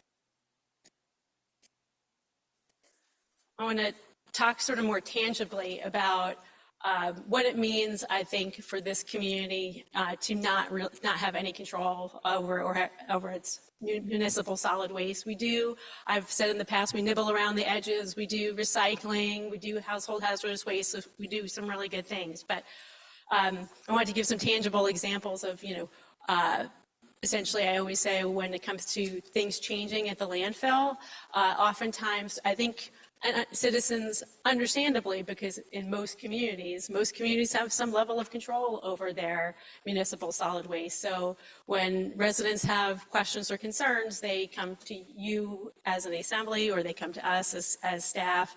And I always say, we don't own, in terms of the waste management landfill, we don't own it, we don't operate it, we don't regulate it. And what that means is the owner of that landfill can change the hours of operation. They can change the disposal rates. They can change the conditions under which they will accept waste. We just found out, because we did a Public Records Act request to the Alaska Department of Environmental Conservation, that there's a new plan at Waste Management where they're going to require much more documentation for construction and demolition waste, and it's going to be more onerous for residents to bring in those streams of trash, and that goes into effect according to their plan today. And what I anticipate will happen, like when the landfill has made other changes, people will come to the assembly or to staff, and we can't compel Waste Management to make any of those changes. Next slide, please. So this is the website I was mentioning just a few moments ago. We have the QR code there for anyone who's looking at the packet, but if you go to juneau.org and you select the Department of Engineering and Public Works, there's a solid waste planning website, and that has been put up thanks to Diana Robinson putting a lot of work into that, trying to piece together this fuller picture and the discussions that we've had for several years. And with that, I'm actually going to hand the next portion of the presentation over to Tara at Jacobs. Hopefully she's been promoted as a panelist. And she could talk to you about the most recent, just quick snapshot. You may recall we have come to you as a body before to ask for permission to do a waste characterization study, which we have done. That's kind of a foundational document to understand what's in our waste. And then the next step, we had come back to the Assembly and Public Works and Facilities Committee and had asked for permission to spend money to do a really high-level study, a capital study, essentially, to get some high-level understanding of the different options there are if the community decided that we did want to take a more active role in waste, to look at what those capital costs would be. And before I hand it over, I will just say, and start maybe steal Tara's thunder, but there are basically 3 options, and all of those options include a transfer station. So keep that in mind. And with that, I will hand it to Tara from Jacobs. Thank you, Director Coach. Can you hear me, everyone? We can. Okay, excellent. Well, thank you, Assembly, for allowing us to take the time to present the results of this feasibility and capital cost estimate study. And so my goal here is to provide an overview of the study that we conducted with the CBJ to evaluate the feasibility and the capital costs of these 3 possible solid waste disposal scenarios for Juneau that were mentioned. And myself and my colleague, Lindsay Lopez, who is also online, we will be available to answer questions at the end related to the technical portions of the study. And you're welcome to stop me throughout the presentation if any urgent questions come up, but I'm hoping to keep this relatively short, so there's plenty of time for discussion at the end. Next slide, please. All right, so this step was really just the first step in the planning process for waste management. And the goal of the study was to conduct a limited high-level review of capital cost and feasibility. And we wanted to initiate conversations around the future of solid waste management in Juneau. Next slide, please. And so given that this is an initial high-level study, there are several factors that could not be considered for the study. And so we made several assumptions. So we wanted to be transparent so everyone is on the same page. So many of these assumptions are listed on the slide here, and I'll highlight just a few of them. So the first assumption that we made is that a new transfer facility would be in the lower Lemon Creek property. And this is a 27-acre site that's owned by the CBJ. So now we assume that the CBJ would need to address zoning requirements for this property before construction, and likely siting would also be necessary for construction of a new facility, such as, for example, a landfill or a waste-to-energy plant. And then jumping to that third assumption there, so this really highlights the results of the 2024 waste characterization study, which revealed that up to 59% of waste in Juneau is categorized as either recyclable, reusable, or compostable with current diversion programs. So this means that there is potential for increased waste diversion in Juneau. And then jumping forward to assumption number 5. So in general, there are other factors that are outside of the scope of the study that could still impact capital and operating costs. And that includes things like the limited construction season in Juneau, the ultimate selected location of these facilities, and the chosen ownership and operational model. And so because of these factors, it's important to remember that the costs that I present in the next few slides are just initial approximations for comparison purposes. And so the CBJ will need to do more detailed cost estimates before moving forward with significant financial decisions or setting final budgets for these projects. Next slide. All right, and this diagram here is really the meat of the study. So it shows the flow of waste in each scenario. And these dashed boxes on the screen, there's 3 dashed boxes, and they indicate points where the CBJ has an opportunity for increased control over the waste stream. And as you'll notice, as Director mentioned, a transfer facility, which is shown on the box on the left, is a key component for all 3 scenarios. And this transfer facility would serve as an interim waste management solution while the CBJ explores other disposal options. It would also help to better manage large influxes of waste from things like tourism or disaster debris. And it could act as a centralized point for waste management as well. All right, and then in the center of the diagram, you have the 3 waste management scenarios. So at the top, we have scenario A. In this scenario, waste would be routed from the transfer facility to a new landfill in Juneau for disposal. And in this scenario, recyclables would be sold and transported to local export markets ultimately. And then in the center, we have scenario B. In this scenario, waste at the transfer facility would first be consolidated and prepared for off-site shipping by barge. And so this scenario would require a larger transfer facility because than the other 2 scenarios, because there could be risks of disrupted barge services. And then also a quick thing I wanted to note about scenario B is that the capital costs for this scenario are lower compared to the other 2 scenarios because only the transfer facility would need to be constructed. However, the CBJ would need to negotiate shipping costs and offsite disposal and fuel surcharges. And all of these factors could add up to significant operational costs that were not included in the study. And then finally at the bottom, scenario C. So in this scenario, all waste and recyclables from the transfer facility would be routed to a waste-to-energy plant. And so there are a few very important points that I want to make about a waste-to-energy plant here. And the first is that the CBJ's electricity currently comes from nearly 100% renewable hydroelectric power, and AEL&P does not provide energy credits for surplus generation. So as it stands, the power produced by a waste-to-energy facility would not provide a direct electricity benefit for the CBJ. And the second point to make here is that the waste stream in Juneau is substantially smaller than other regions where waste-to-energy plants have been constructed. So Juneau generates about 100 tons per day of waste, while the majority of waste-to-energy plants in the US are constructed to operate at 800 tons per day tons per day of waste or more. And so in order to optimize the efficiency of the waste to energy plant, it may not be in Juneau's best interest to divert waste for recycling or composting, because essentially all of that waste would need to be used to optimize the efficiency in operations. Next slide, please. All right, so now we'll look at costs. And this slide looks at the anticipated capital costs for a new transfer facility in particular. And so just to talk about methods very quickly, to get these estimates, we looked at the per unit construction costs of 5 different transfer stations in the US. And these transfer stations were at various stages of project development, various sizes and locations to get a range. And the costs were escalated with a cost index through December of 2024. So it's a snapshot in time. And we chose these facilities for comparison because they are relatively recent projects in small to medium building sizes similar to Juneau's needs.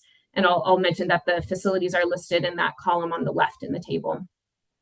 With the exception of that Anchorage transfer facility in the middle. So this is a larger facility, as you'll see, but it does provide a data point for an Alaska specific project. Now, the forecasted costs for Juneau are on the right. And the size and the capacity of the transfer facility will depend on the scenario. So as I mentioned before, a smaller transfer facility would likely be sufficient when local disposal options are available. And that includes scenario A with the landfill and scenario C with the waste to energy plant. So a smaller facility, size between 9,000 to 13,000 square feet, would cost between $9 million and $20 million in capital costs. And then on the bottom right corner, we're showing the capital cost for a transfer facility that's larger to accommodate increased storage for potential disruptions in shipping for scenario B with offsite shipment. And so in this scenario, we estimate that it would need to accommodate 7 to 14 days of storage and additional processing space.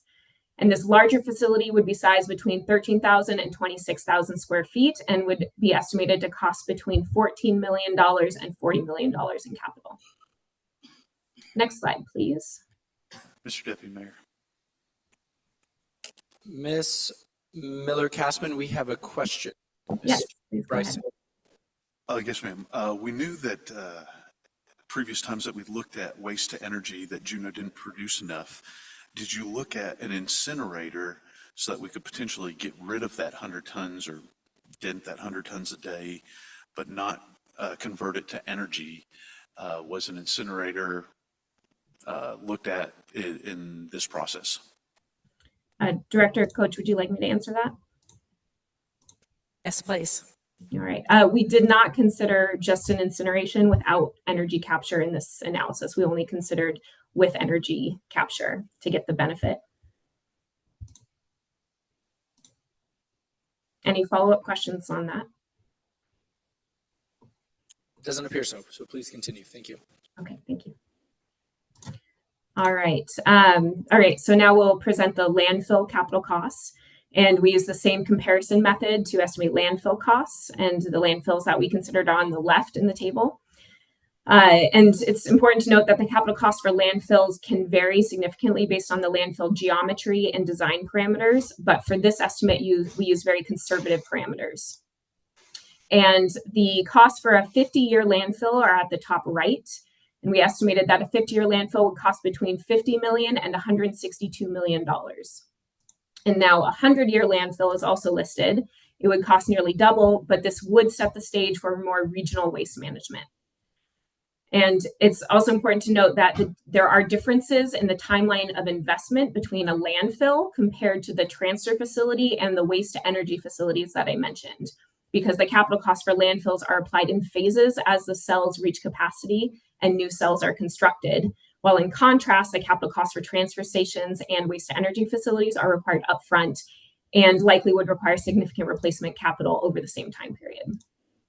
Next slide.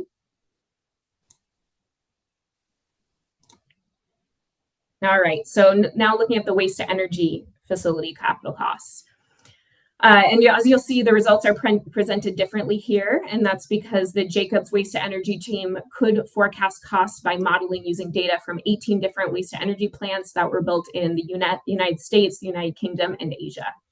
And so this graph plots the capital cost for constructing a waste-to-energy facility, and that's on the y-axis, per megawatt of thermal energy, they're on the x-axis. And the black dots that are in the center represent the comparison waste-to-energy plants, those 18 different waste-to-energy plants.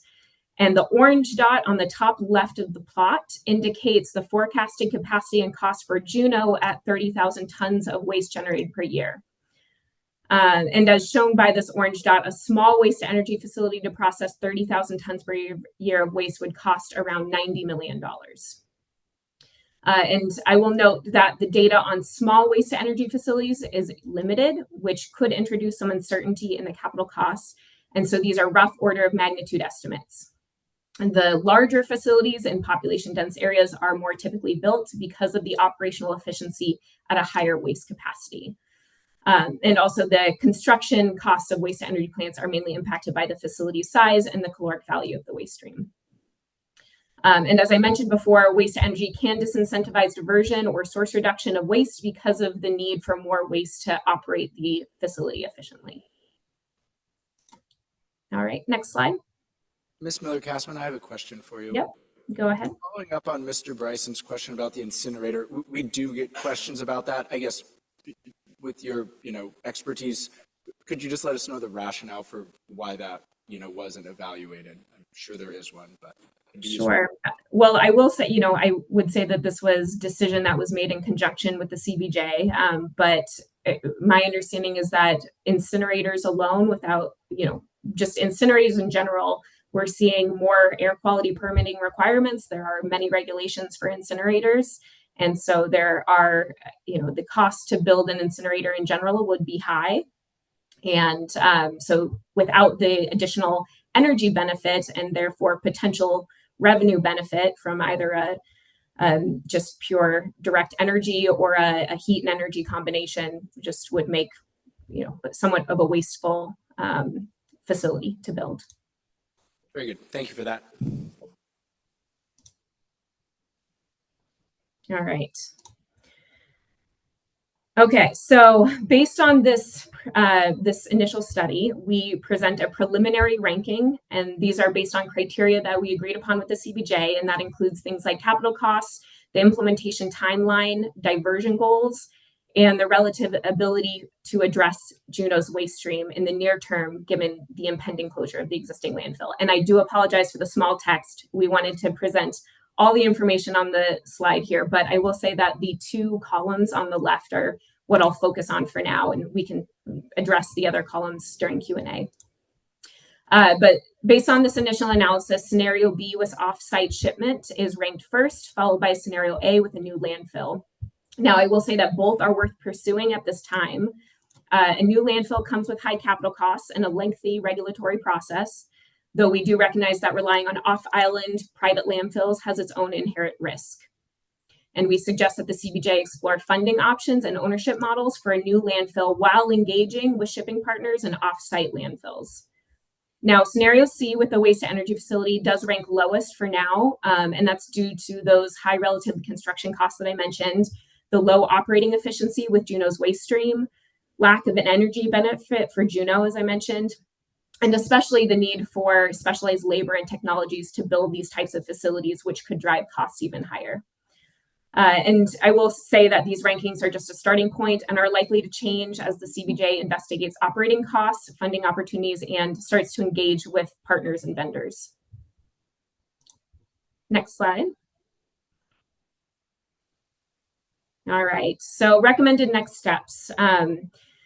So the first, we're hoping that the results of the study could help this assembly and the CBJ determine the desired level of control that they would like over the future of waste management in Juneau, because this decision is really key to inform the subsequent next steps. Number two, we recommend constructing a transfer facility, as was mentioned, and the transfer facility should be used no matter which scenario is chosen, and ideally include design considerations for future expansion if desired. And this is especially important given the upcoming closure of the landfill, which could happen before another disposal facility can be completed. And I'll note that there are many ownership and operating models available to help finance and run these facilities. So for example, one type of partnership The public entity may provide the land for this facility and work with a private entity to design, build, and or operate the facility. And so that division of control and financing is determined by agreements between the public and the private entities at that time. Number 3, the CBJ can start to gauge operational costs by engaging with shipping partners and haulers. And finally, the CBJ should continue to move forward with additional studies for one or more of these scenarios or facilities. And in the next phase, we recommend an in-depth analysis of operating costs through a life cycle evaluation of one or more of these scenarios. And I believe the last slide is just our contact information, and I will hand it back over to Director Coach to wrap us up. All right, well, thank you. In terms of, our coming to you today and functionally what's our ask, I feel like we keep building on this topic of, does the community want, and does the assembly want some level of control in their waste? Do we want something different than the model that we have right now? Or do we like the model that we have right now in terms of our waste being handled in the private sector? And as I mentioned, we did the waste characterization study. We've gotten some more information on the capital costs of the 3 different options from this particular study. I would recommend that we move forward and look at get a little bit more, essentially each of these studies is getting a little bit more granular and trying to fill out a picture of what a waste future could look like, a different waste future, a waste future that CBJ had some level of control in. And that next level of study, if the Assembly wanted us to move forward with that, would also drill down and try and get some more clarity about what the costs would be for residents to dispose of their waste under these various options. Now, I don't think they'll get, there's a lot of policy decisions to be made along the way.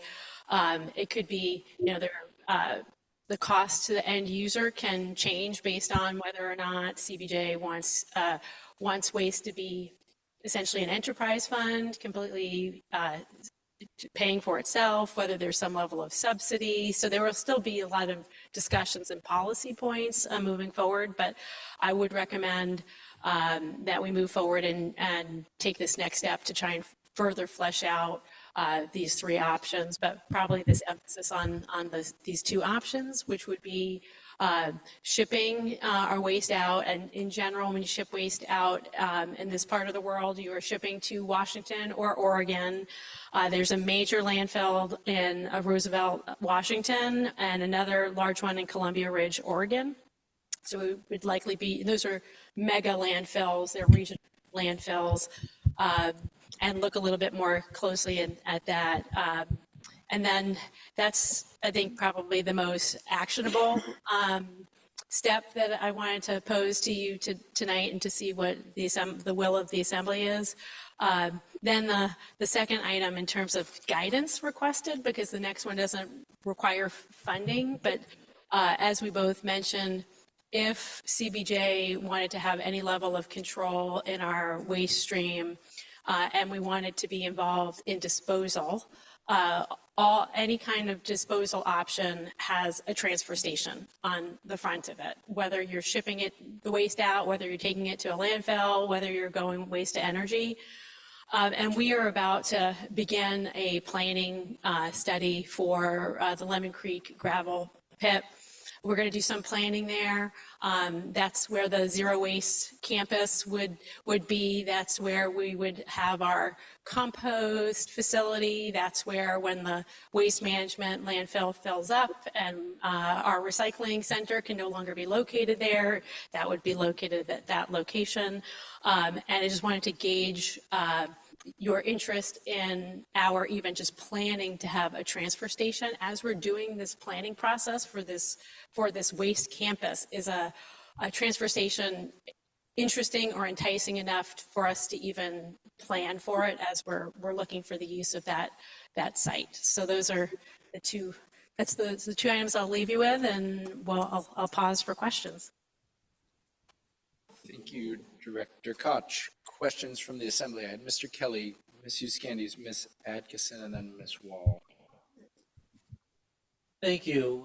Looking at these hefty price tags, it all looks pretty daunting. But I was wondering if you also, I imagine like some of these are kind of spread out over 10 years. I was wondering if you could maybe give a little bit of a breakdown on when we would be needing to make some of these investments.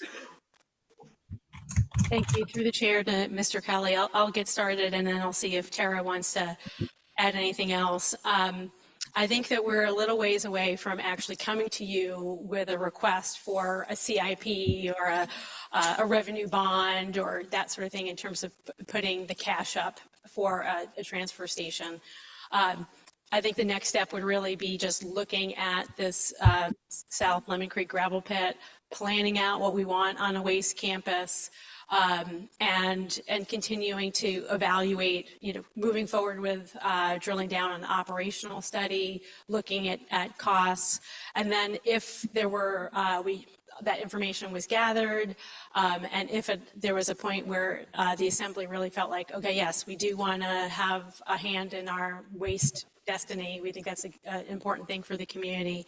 Then Tara started talking a little bit about there are various, I think, financing mechanisms that communities use for paying for a transfer station, and it doesn't necessarily just need to be having getting all the cash up front functionally and building it ourselves. We could enter into some sort of long-term agreement with a third party that's somewhat similar. It's not an identical situation, but somewhat similar to what we've done with recycling, for example. We have a long-term, I think it's 30-year contract, almost with waste management that we'd had in place, and the cost of the building was built into that long-term contract. So there are other mechanisms, but I think that that's probably a couple years away. Follow up, Mr. Kelly.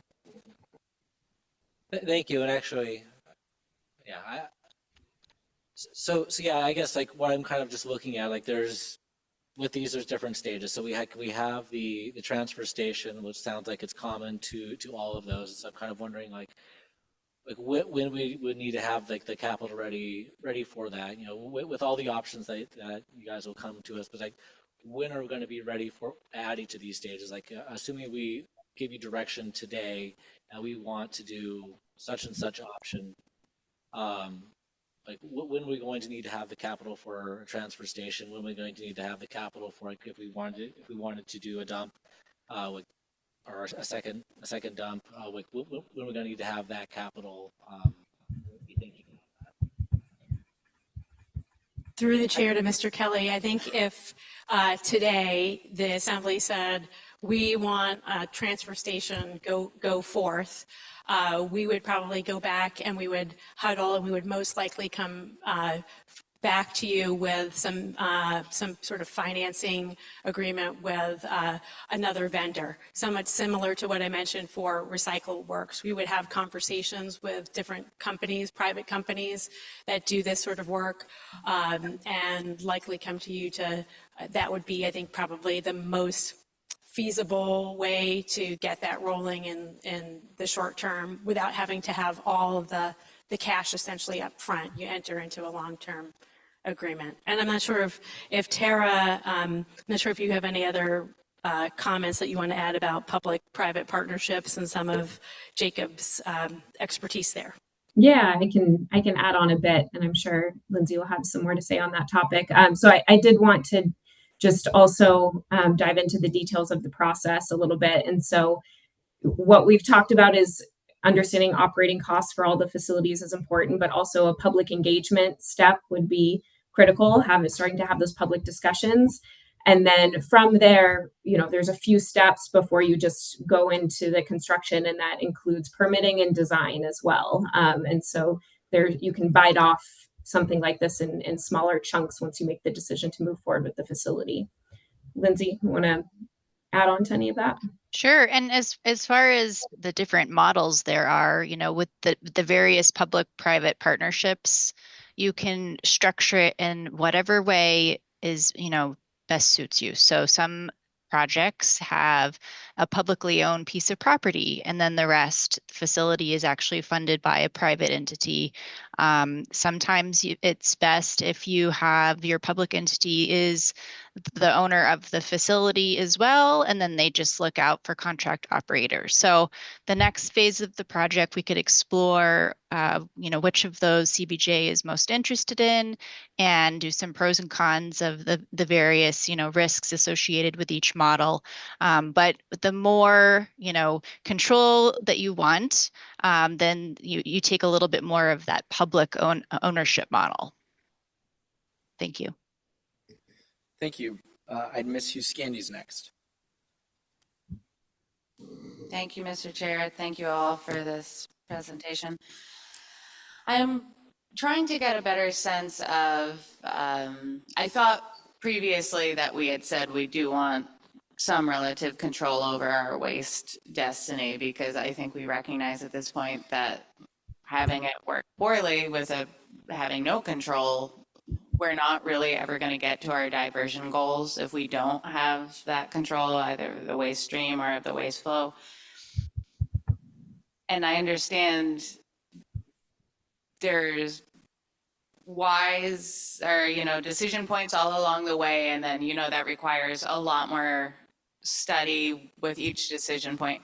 But I'm trying to determine with the next step, with that cost study that you're talking about, and forgive me if the slide's not up, however you characterized it, but if you could talk a little more about that and help characterize that for me, what you expect to get out of that or what that product would look like, because it's very hard for me to imagine that you would have anything that's, like a really useful, what comes out of it, when there's so many still unknowns, because how can you know the operational cost of something if you don't even know how much the thing costs? We know everything costs more right now than we think it'll cost. I'll shut up, but could you talk a little more about that? Sure, I'll start off. Actually, I guess I should ask Director, is that all right with you if I kick it off? Yes, and I think I just frame it in terms of also just before I hand it off to Tara, that some of the things I'm envisioning that we would do with this next step. For example, we talk about, this current study talks about a transfer station for shipping, but there haven't been any discussions with AML. We haven't had those sort of discussions on like, well, what does that shipping really look like? We haven't had, I mentioned the name of 2 major regional landfills in the Pacific Northwest. We haven't engaged them to talk about what contracts could look like, for them to accept our waste. We just have, there are a lot of, it's a little bit, I feel like it's like peeling back this onion, and you're right, we're probably, after that next study, if we got the approval to move forward, we probably wouldn't have all of the answers, but we're getting more and more refined. And with that, I would hand it over to Tara. Thank you. Yes, that's excellent framing. So you mentioned several key points there, and that is having those conversations with the partners and the vendors. And that is a key aspect, because that will provide a lot of information that we don't have today. For example, are these landfills available for offsite shipping given the waste generation in Juneau? At any point along the way, we could uncover something that could eliminate one of these options, one of these 3 options, or put an option back on the table.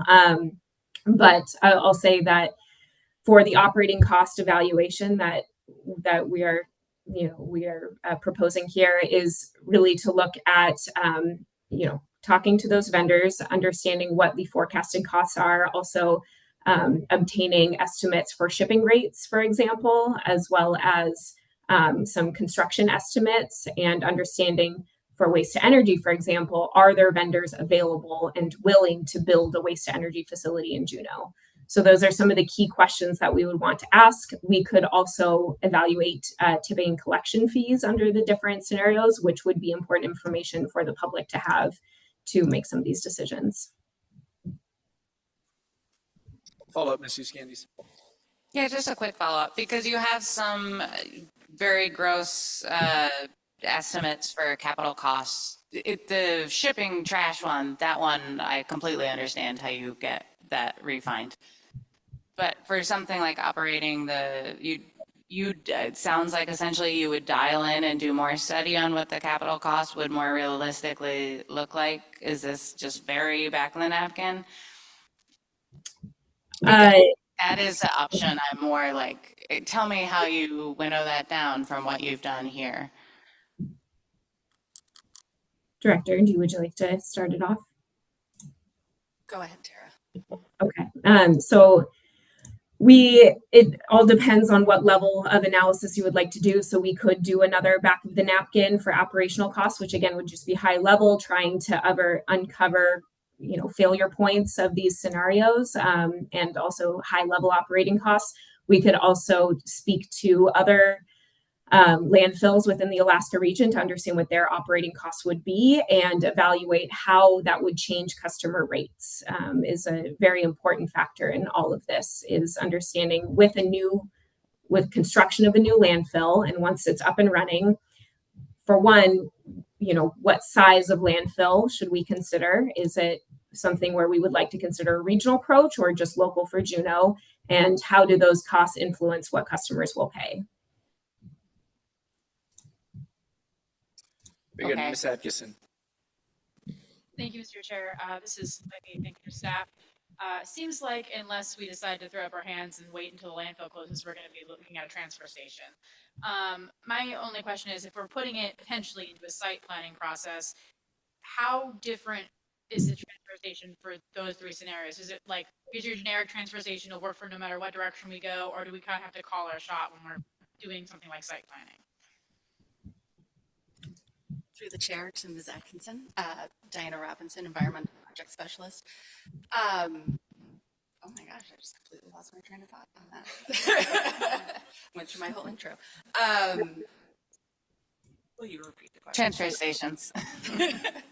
Transfer stations. Yes, how similar is a transfer station? So what I would recommend, and I recommend this for all of the facilities that we're planning, I recommend planning for a phased approach, right? So we know that we will need that smaller transfer station footprint regardless.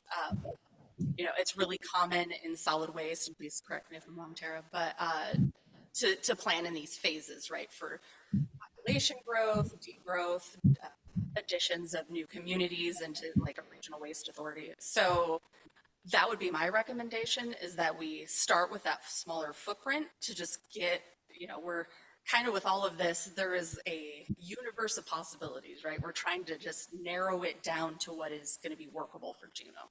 So that would be my recommendation, is it just, for the purposes of what Denise and I are requesting for the Zero Waste Campus, that is more like a placeholder for a space on a map.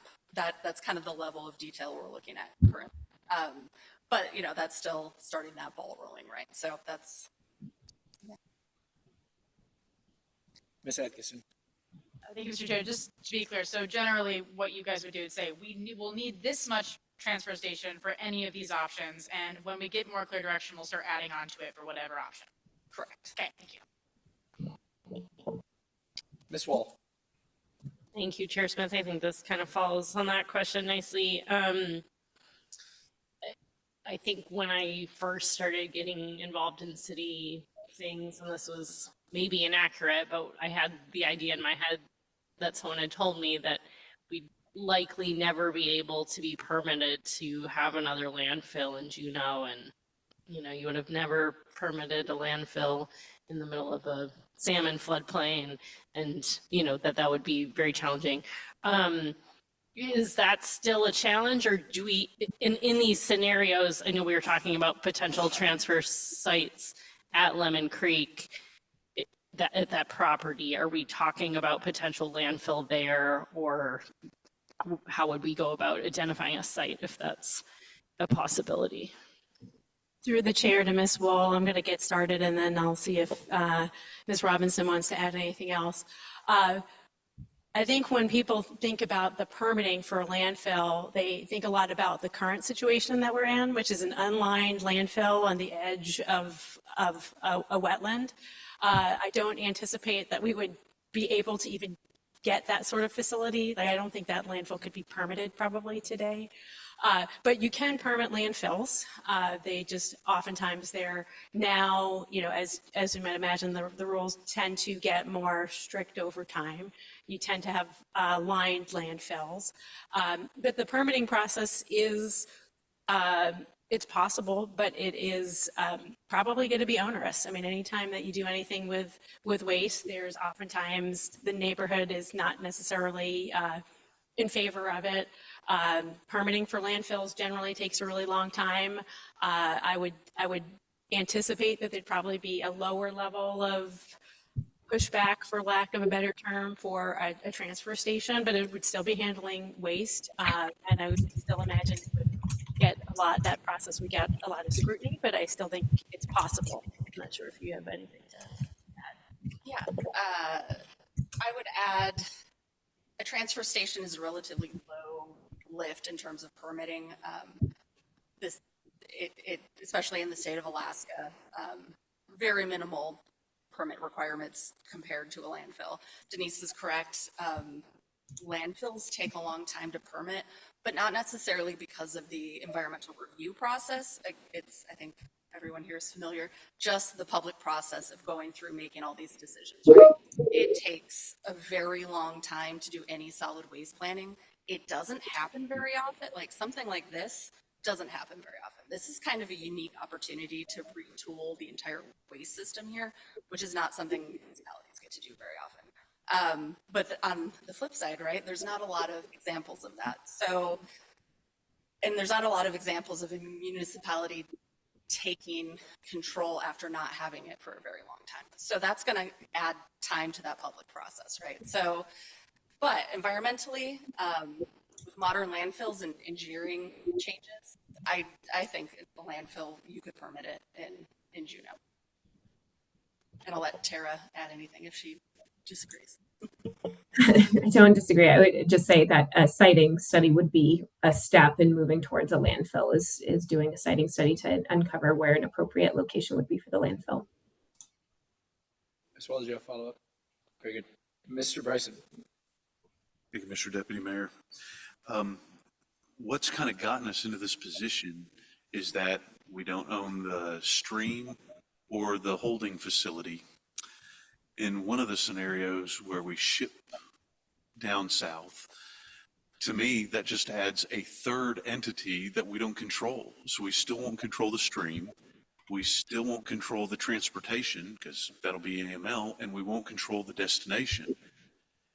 As we're trying to solve this, and we went, I'm just saying, maybe we picked Oregon, and then Oregon says, we no longer want any other state's trash to be brought to Oregon. And so now we've done all this work, and the state that we want to ship our stuff to, and then we're paying God knows how much oil to ship our trash down south. So you have another environmental issue there. How does shipping our trash eliminate the problems that we're trying to solve right now of not controlling our trash? It seems that a transfer station to ship our waste out just it just literally adds a third element of unknowns. How can shipping waste down south for a municipality be a sustainable long-term solution when we'd just be facing the same problems that we're facing today? I'm not seeing how shipping is helpful. Maybe somebody could help explain that.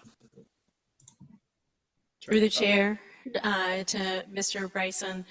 I think that's why there's certainly vulnerabilities associated with shipping waste down south, but many other communities in Alaska do that.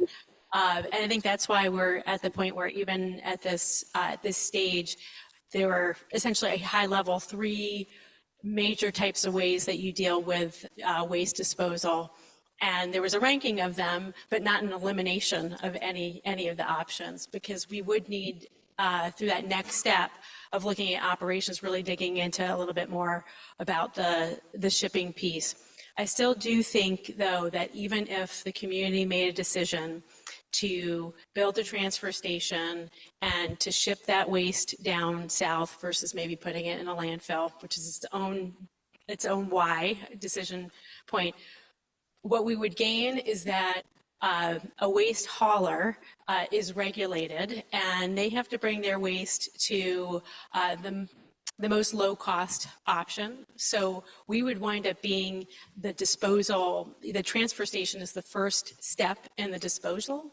And having that step in disposal enables us to make more decisions about, if the community wants to do something different with the way we process tires, or the way that we process our recycling. The fact that all the waste would be coming to a facility that CBJ has some level of control over. We could either own it and operate it, although I doubt that that's really the model. We would probably own it and have some partnership with a private company. But that private company, if CBJ owned it, CBJ would be able to direct what we want to do with that waste flow and with diversion. I'm not sure if you wanted to add anything else. Like Denise mentioned at the beginning of the presentation, a lot of the issues that arise, it's not just because it's going in a poorly designed landfill, right? It's hours of operation, it is materials accepted, it's rates, like she mentioned. Just a hypothetical, CBJ decides to do nothing, someone in the private sector builds a transfer station, because that will be what happens. We then don't have any input into when they're open, what materials they accept, the rates. So yeah, it's not a perfect solution by any means, but it does also give us another opportunity to push diversion. If we are able to incentivize by, like recycling's free, there's different models for payment also that we can look into. There's something called pay as you throw, right? You go to the transfer station, you're just paying for that waste that you're throwing out. It's not like, right now we have a minimum charge at Waste Management, right? So that's not really incentivizing you to have less waste that goes through that transfer station. You can incentivize recycling, composting, and reuse, though. And if you control each of those pieces, then the system just works better, right? So I would say that's... Very good. It looks like he has a follow-up. Mr. Bryson. So the answer that I heard is that the transfer station, regardless of the scenario, is how CBJ can insert themselves into the waste stream control. Is that essentially what you're saying? Through the chair, yes. Very well done. Did you have a question? I did. So I forget how many acres the zero waste campus site is. Is there room for a transfer station and its growth that's needed potentially?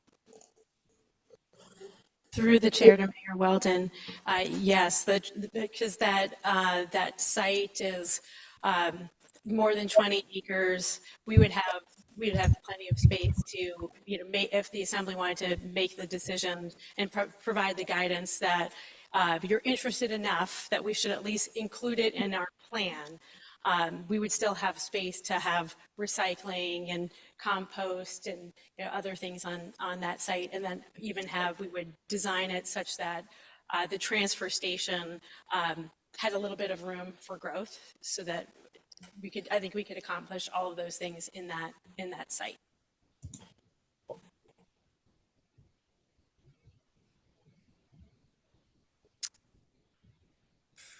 I actually had a question on this. I guess just, you're asking if we should include it at the Zero Waste Campus site. Is there another site we should consider? Or this one just totally makes sense? Okay, you just okay. Mr. Chair, that South Lemon Creek gravel pit is the area that we had identified as the area that would be our waste campus. We know that even if the assembly was not interested in having a transfer station, the community has been interested and has been running a recycling program for a long time and running a household hazardous waste program for a long time. And the most likely outcome is when the local privately owned waste management landfill closes, or as it gets close to closing, they're going to need that space where we currently have our recycling and household hazardous waste. So at some point, CBJ will probably get pushed off of their private site. And if those are services that the Assembly and the community still wants CBJ to offer, we'd have to have another location to offer those services. And that's also where we had planned to have a compost facility that we had pursued the congressionally directed spending for. Very good. Any further questions from the Assembly? Seeing none, anyone open to making a motion? Mr. Kelly. I'll start with the guidance requested. I move that we provide a motion of support directing Engineering and Public Works to include a transfer station with possible growth in the zero waste campus site. Very good. You've heard the motion. Any objection to the motion? Seeing none, that motion is adopted. Any further motions? Madam Mayor. I'm not quite sure if we need this or not, but we'll do it just to give staff direction. So I would direct staff to use up to $100,000 from the zero waste CIP number D12-103 for high level solid waste facility operational cost. Very good. We've heard the motion. Any objection, Ms. Wall? I didn't realize we were making a motion that specific, but I see now that that's the slide. I can follow up more with staff regarding whether we would need a amendment, but I'm interested as we move forward with this on making sure we include as well as cost estimates, looking at our carbon footprint and environmental concerns. I know we live in a society that chooses to add that on, but I think we're increasingly in a place where that should be just as important as our dollar values. And although it's hard to think of this right now, someday those concerns will drive our dollars potentially. So if staff could bring a bit more information on whether that would need additional dollars to include those analyses, that would be helpful.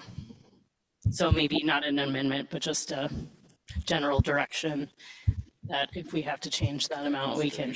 Yeah. Yeah. If that was it was going to be provided, it would have changed the cost. Very good. Very good. Any further objection? Mr. Kelly? Yes, probably just an objection, kind of on a similar vein. I think what would be kind of useful for us in making future decisions as well is a little more information. I realize that a lot of this is still kind of in the beginning stages, but I think it would be helpful for me to have a little more information on what sort of timeline things would need to proceed at, and I think also it may be cost comparisons that possibly include the cost for shipping. I'll remove my objection. Very good. Those comments, we've heard a motion. Ms. Hughes-Candies. Thank you, Mr. Chair. Sorry for this just not popping into my head. Will that include, are you already planning to include looking at this also as a potential for a regional landfill? I think you mentioned that earlier. Ms. Hughes-Candies, I had a hard time hearing you. What did you say? Sorry, Mr. Smith, I had a hard candy in my mouth. I believe earlier you said that you would look at citing it as a regional landfill and just as a local landfill, or I'm asking, will this include that? Through the chair to Ms. Hughes-Ganges, we certainly have been participating with Southeast Conference. We know that they're looking at regional waste solutions, and we're continuing to have that dialogue with them.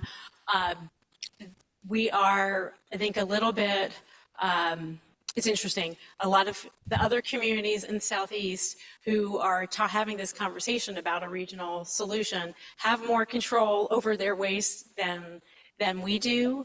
I think there's certainly, it's certainly apparent that any regional solution in terms of the economy of scale that they would get, Juneau is certainly the most likely location that would happen. So we are taking that into account as we're doing some of these plans, but it's a little bit of this balancing act because we don't want to box ourselves in, and I wouldn't probably proceed with or give our consultant the advice to proceed with the focus of us being a regional hub, because we don't know if that will wind up happening. I think that we would give them the focus, ask them to focus on looking at these solutions, primarily assuming that it's just Juneau's waste stream, but knowing that, keeping some openness so that if they're, later on, if once the regional planning catches up and if it's the community and assembly's will to, to be more regional, that we wouldn't shut any doors. But I think it's probably a little early for us to plan based on that.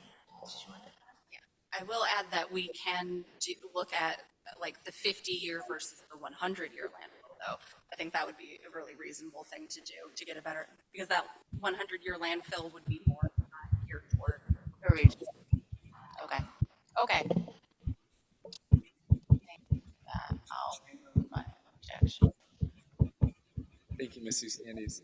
And in a similar vein of just comments under a motion, I actually have one too. You had brought up, and the thing that I think, talked about almost every time we talk about solid waste is like cost to the residents, because, oh great, we have a $20 million solution, but it's going to triple the cost versus a $50 million solution that will just increase by a third, whatever. So anyway, I thought I heard you mention that that would be a component of this study.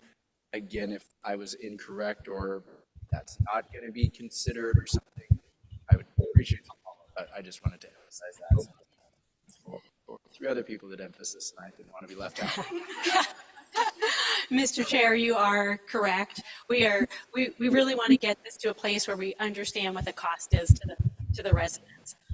There will be, what I had mentioned earlier, is that there are probably opportunities for policy calls in there in terms of whether or not the Assembly wants waste to be an enterprise fund, if they were thinking about it that way, or if they were thinking about subsidy or not. But we would certainly be driving to try and understand what the cost would be for the resident, because we really understand that's where the rubber hits the road. Very good. Thank you very much. And with that, I'll remove my objection for emphasis. Was there any further, any further objection on the motion? Seeing none, that motion is adopted. Thank you all very much for this information. Appreciate it. Thank you. Thank you. Okay, we have one last item. Advocacy on ballot measures. Manager Kester? Thank you, Deputy Mayor Smith. So you have a memo on the very last page of your packet that just talks about, generally speaking, advocacy on ballot measures. As you know, we are required to appropriate funds and register with APOC if the city wants to do like more than kind of a basic, just the facts public education campaign. So we have multiple ballot initiatives potentially on the ballot, including a CBG initiated ballot measure for seasonal sales tax and an exemption of tax on food and utilities. We also have the mill rate cap and the just the exemption of sales tax on food and utilities that is being circulated. They are out getting additional petitions right now. And just to highlight the impact of that exemption of those two measures, an exemption on food and utilities is about a $10 to $12 million hit to our budget. And while the mill rate cap, because it excludes debt service, it would have a small impact on this year's budget. However, it would really limit the ability of the Assembly to make budget decisions and respond to community needs. So, those are kind of the body's potential interest in advocating one way or another on those. If we were to if you were not to take any action to advocate, so no ordinance appropriating those funds, we would provide a pretty robust FAQ. We would respond to inquiries, but that would be from staff's perspective, the limit of it. Of course, as assembly members individually can take a more proactive role, but staff would be very careful about that. In the contrast, if you did approve an advocacy campaign, we would recommend hiring a third-party consultant with experience in these types of voter education campaigns. The new City Hall campaign, we were quite close to it. We did some great work, but I think I would advocate for being a little bit more distance and just getting a really robust media and direct mail campaign organized through a company, a consulting firm that specializes in that. As you know, the deadline to have anything put on the ballot is the end of July. So this is really kind of fast approaching in order to be able to meaningfully develop any type of a campaign. And I lay out a schedule on the memo. If you're interested in keeping the conversation alive on potentially advocating, I would recommend introducing an ordinance at the next meeting. You don't have to pass that ordinance, right? We have a very long time actually in between our June 9th meeting and our July 28th meeting, so lots of things can change. But if you are interested in having that option, I would recommend introducing an ordinance. And I'm silent on a number in this memo. The new City Hall campaign was under $50,000, depending on kind of how many campaigns, how many measures you want to advocate on, I think would influence that number. And I would just encourage you to use a higher number and use the up to language, because again, we're going to have a long time between now and when you have to make a final decision on that. So I'm happy to answer any questions on advocacy, and I know Attorney Wright's also very involved in this issue.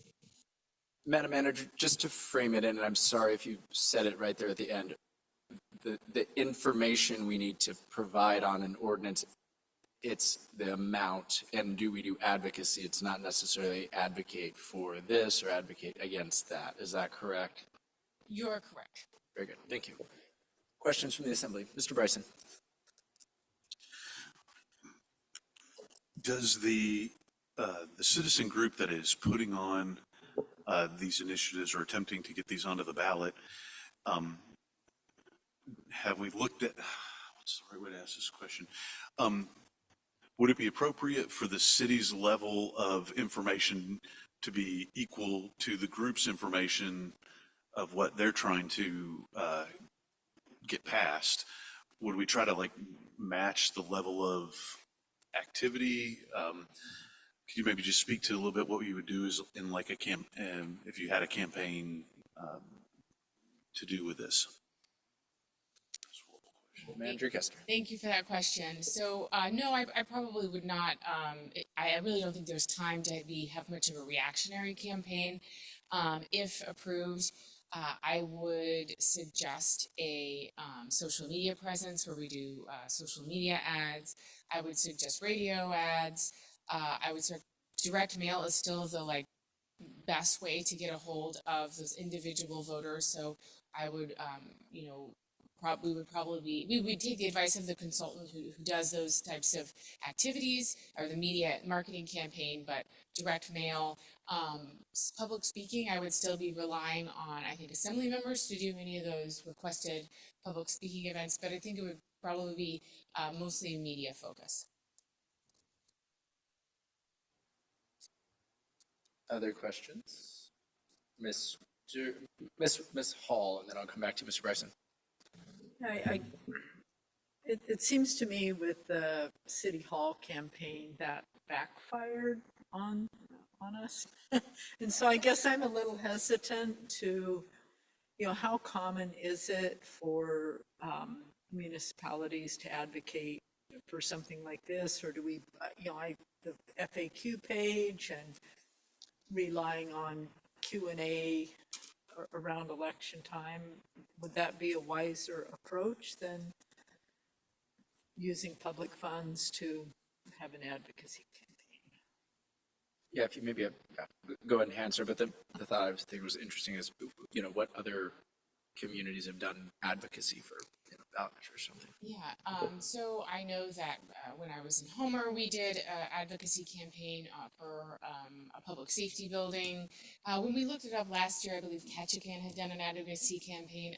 I don't think it's very common. Often when you have a bond proposition, for example, you have a constituency group that is, advocating for that.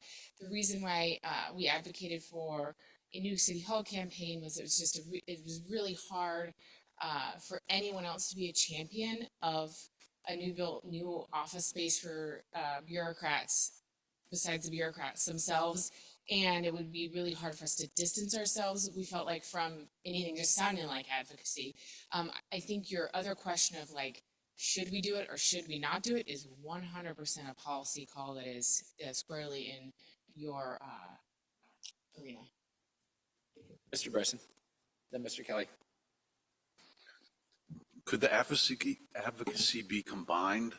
Let's say that two of the propositions were to cap the mill rate and exempt the for food and utilities. Would we be able to have like one message out there, or if they have two ballot initiatives, we'd have to address them separately?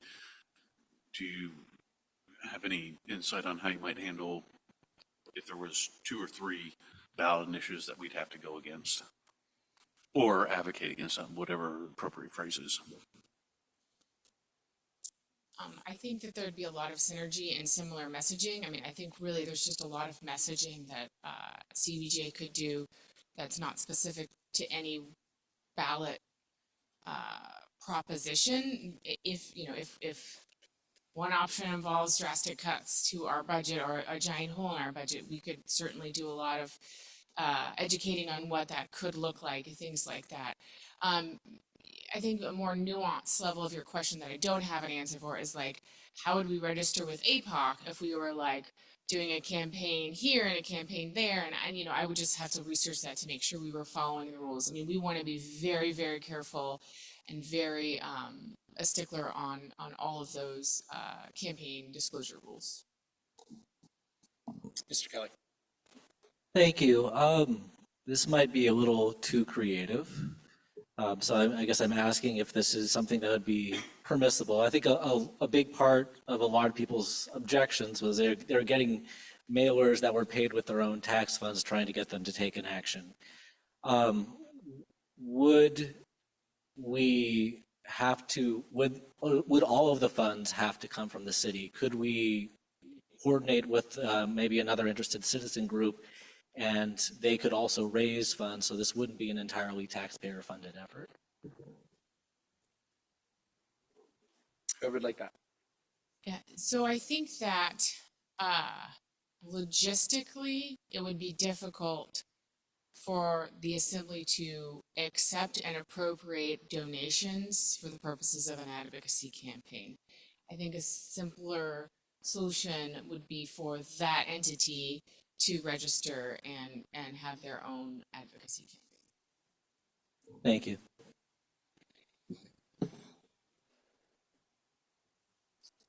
Further questions from the assembly on this agenda topic?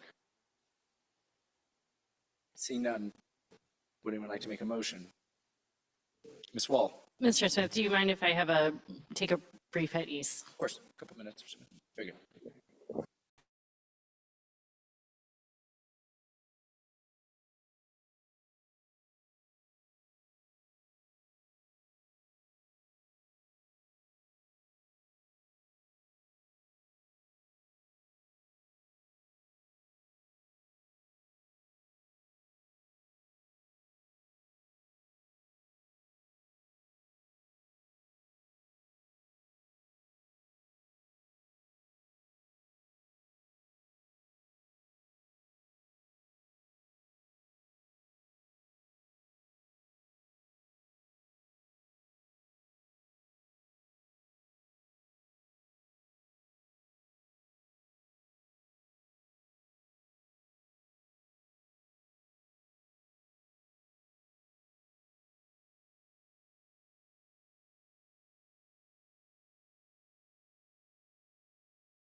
We are back on the record.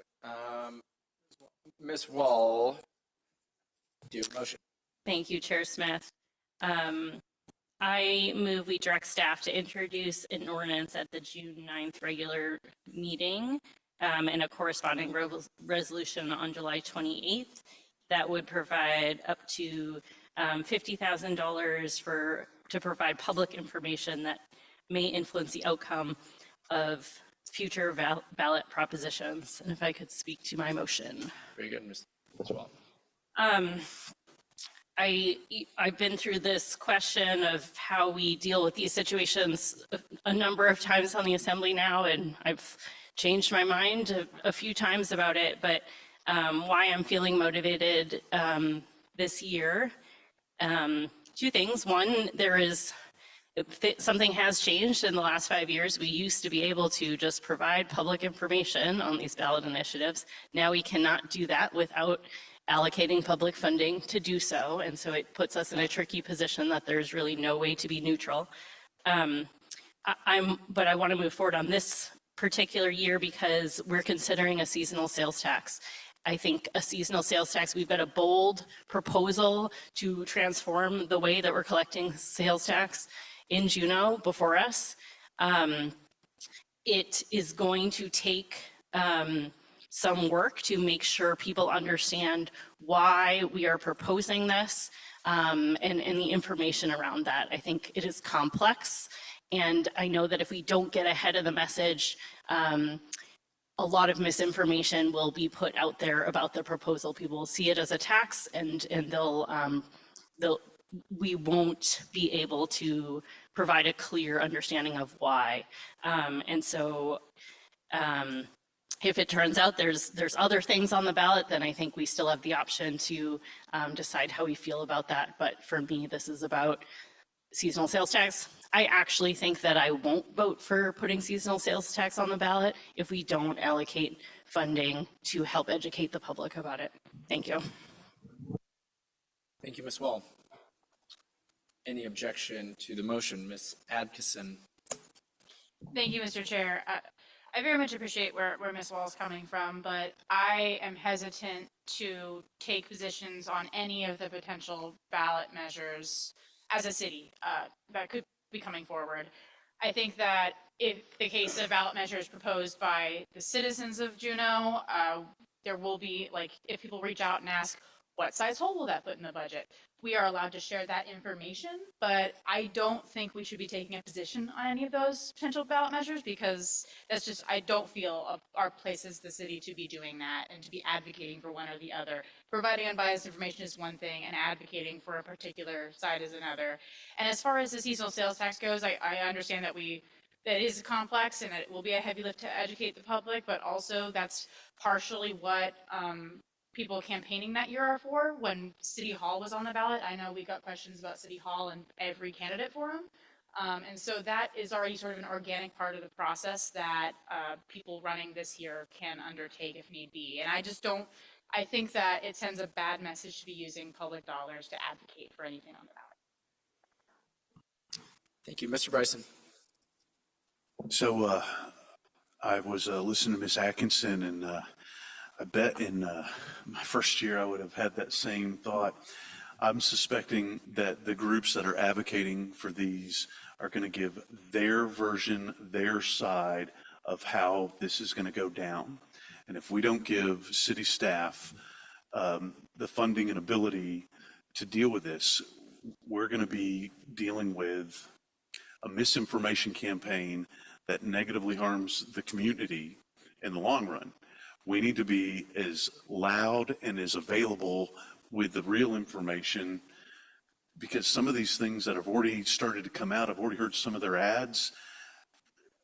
We need to be as assertive, or we could find ourselves in a bit of trouble. Thank you for the time. Thank you, Mr. Bryson. Ms. Uskandis. Thank you, Mr. Chair. I'll just keep it brief. I support it. I thought about this for a long time. And specifically for me, how I can support this and keep this alive and keep this moving, and I appreciate the motion, is because of the work we're doing on the sales tax proposal. And I want that to have a fair shake, and I want people to feel like they really understand the whole proposal and the whole model and why we're doing it. And I think this allows us to do that. So I'll be supporting this motion to give that a full chance. Very good. Mayor Weldon. I'll just speak in support of the motion, but everything I was going to say has been said, so I'll just keep it short. Mr. Steininger. So I want to speak in support of the motion because, looking at the potential on the ballot of what could be two very similar looking ballot propositions put in front of the voters, I think it's important that we, give staff the ability to educate the public on what that choice means. I see it not necessarily as an advocating for or against a citizens initiative, but explaining to the voters, we're placing one option in front of them that looks similar to another option being discussed in the public right now, and making it very clear what the impacts of both of those would be. Why we're proposing an option that looks similar to something being discussed for the public. And also, if I can ask a question of staff very quickly. Sure, with an objection. Objection for a question. How much control will we as a body have over the actual content of the messaging? And, how much can we direct the content and the tone and the type of messaging that's done by this third party? Yeah, my favorite is drafting FAQs by assembly. I've had experience with that. Super fun. I would suggest that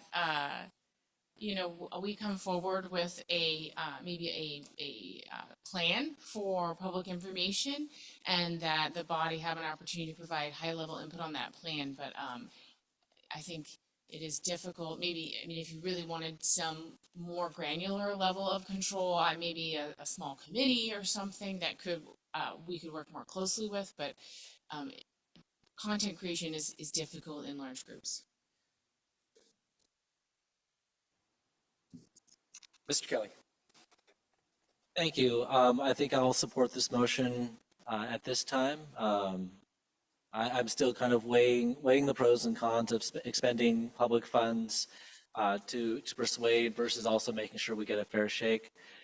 I haven't decided how I'm going to vote on the final ordinance or the resolution, but I support moving the conversation forward. Good. Ms. Adkisson.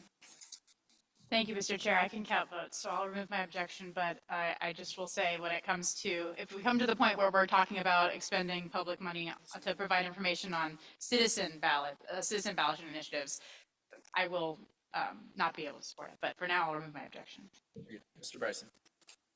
I had a question for staff. If we did not allocate any funds, staff would not be able to go do something like go present at the Chamber of Commerce. Is that correct? We have to have an allocation of funds to allow city to be able to publicly speak about this. Is there could you maybe explain what that rule is? Madam Manager. Yeah, there's no APOC guidebook of what you can or cannot do in these circumstances. It's a matter of judgment, and it's a matter of risking a APOC violation. I would not feel comfortable speaking at a chamber or a Rotary event on this topic outside of being asked questions. I think an assembly member could take that action, but I would not feel comfortable doing that or directing my staff to do that, because it'd be very hard for it not to sound like advocating when you're like, if you approve this, we won't have money to fund the Arboretum, for example, right? That's just going to come off as big bad city manager trying to influence my opinion by taking away the things I love. Okay. Very good. We have a motion, and I don't believe we have objection. Is there any objection to the motion? Very good. That motion is adopted. That, I think, gets us through our business this evening. Madam Manager, do we have anything else? Very good. Nothing. No staff reports. Our next meeting date is, I thought it was July 4th, is July 14th. Seeing nothing else before us, we are adjourned.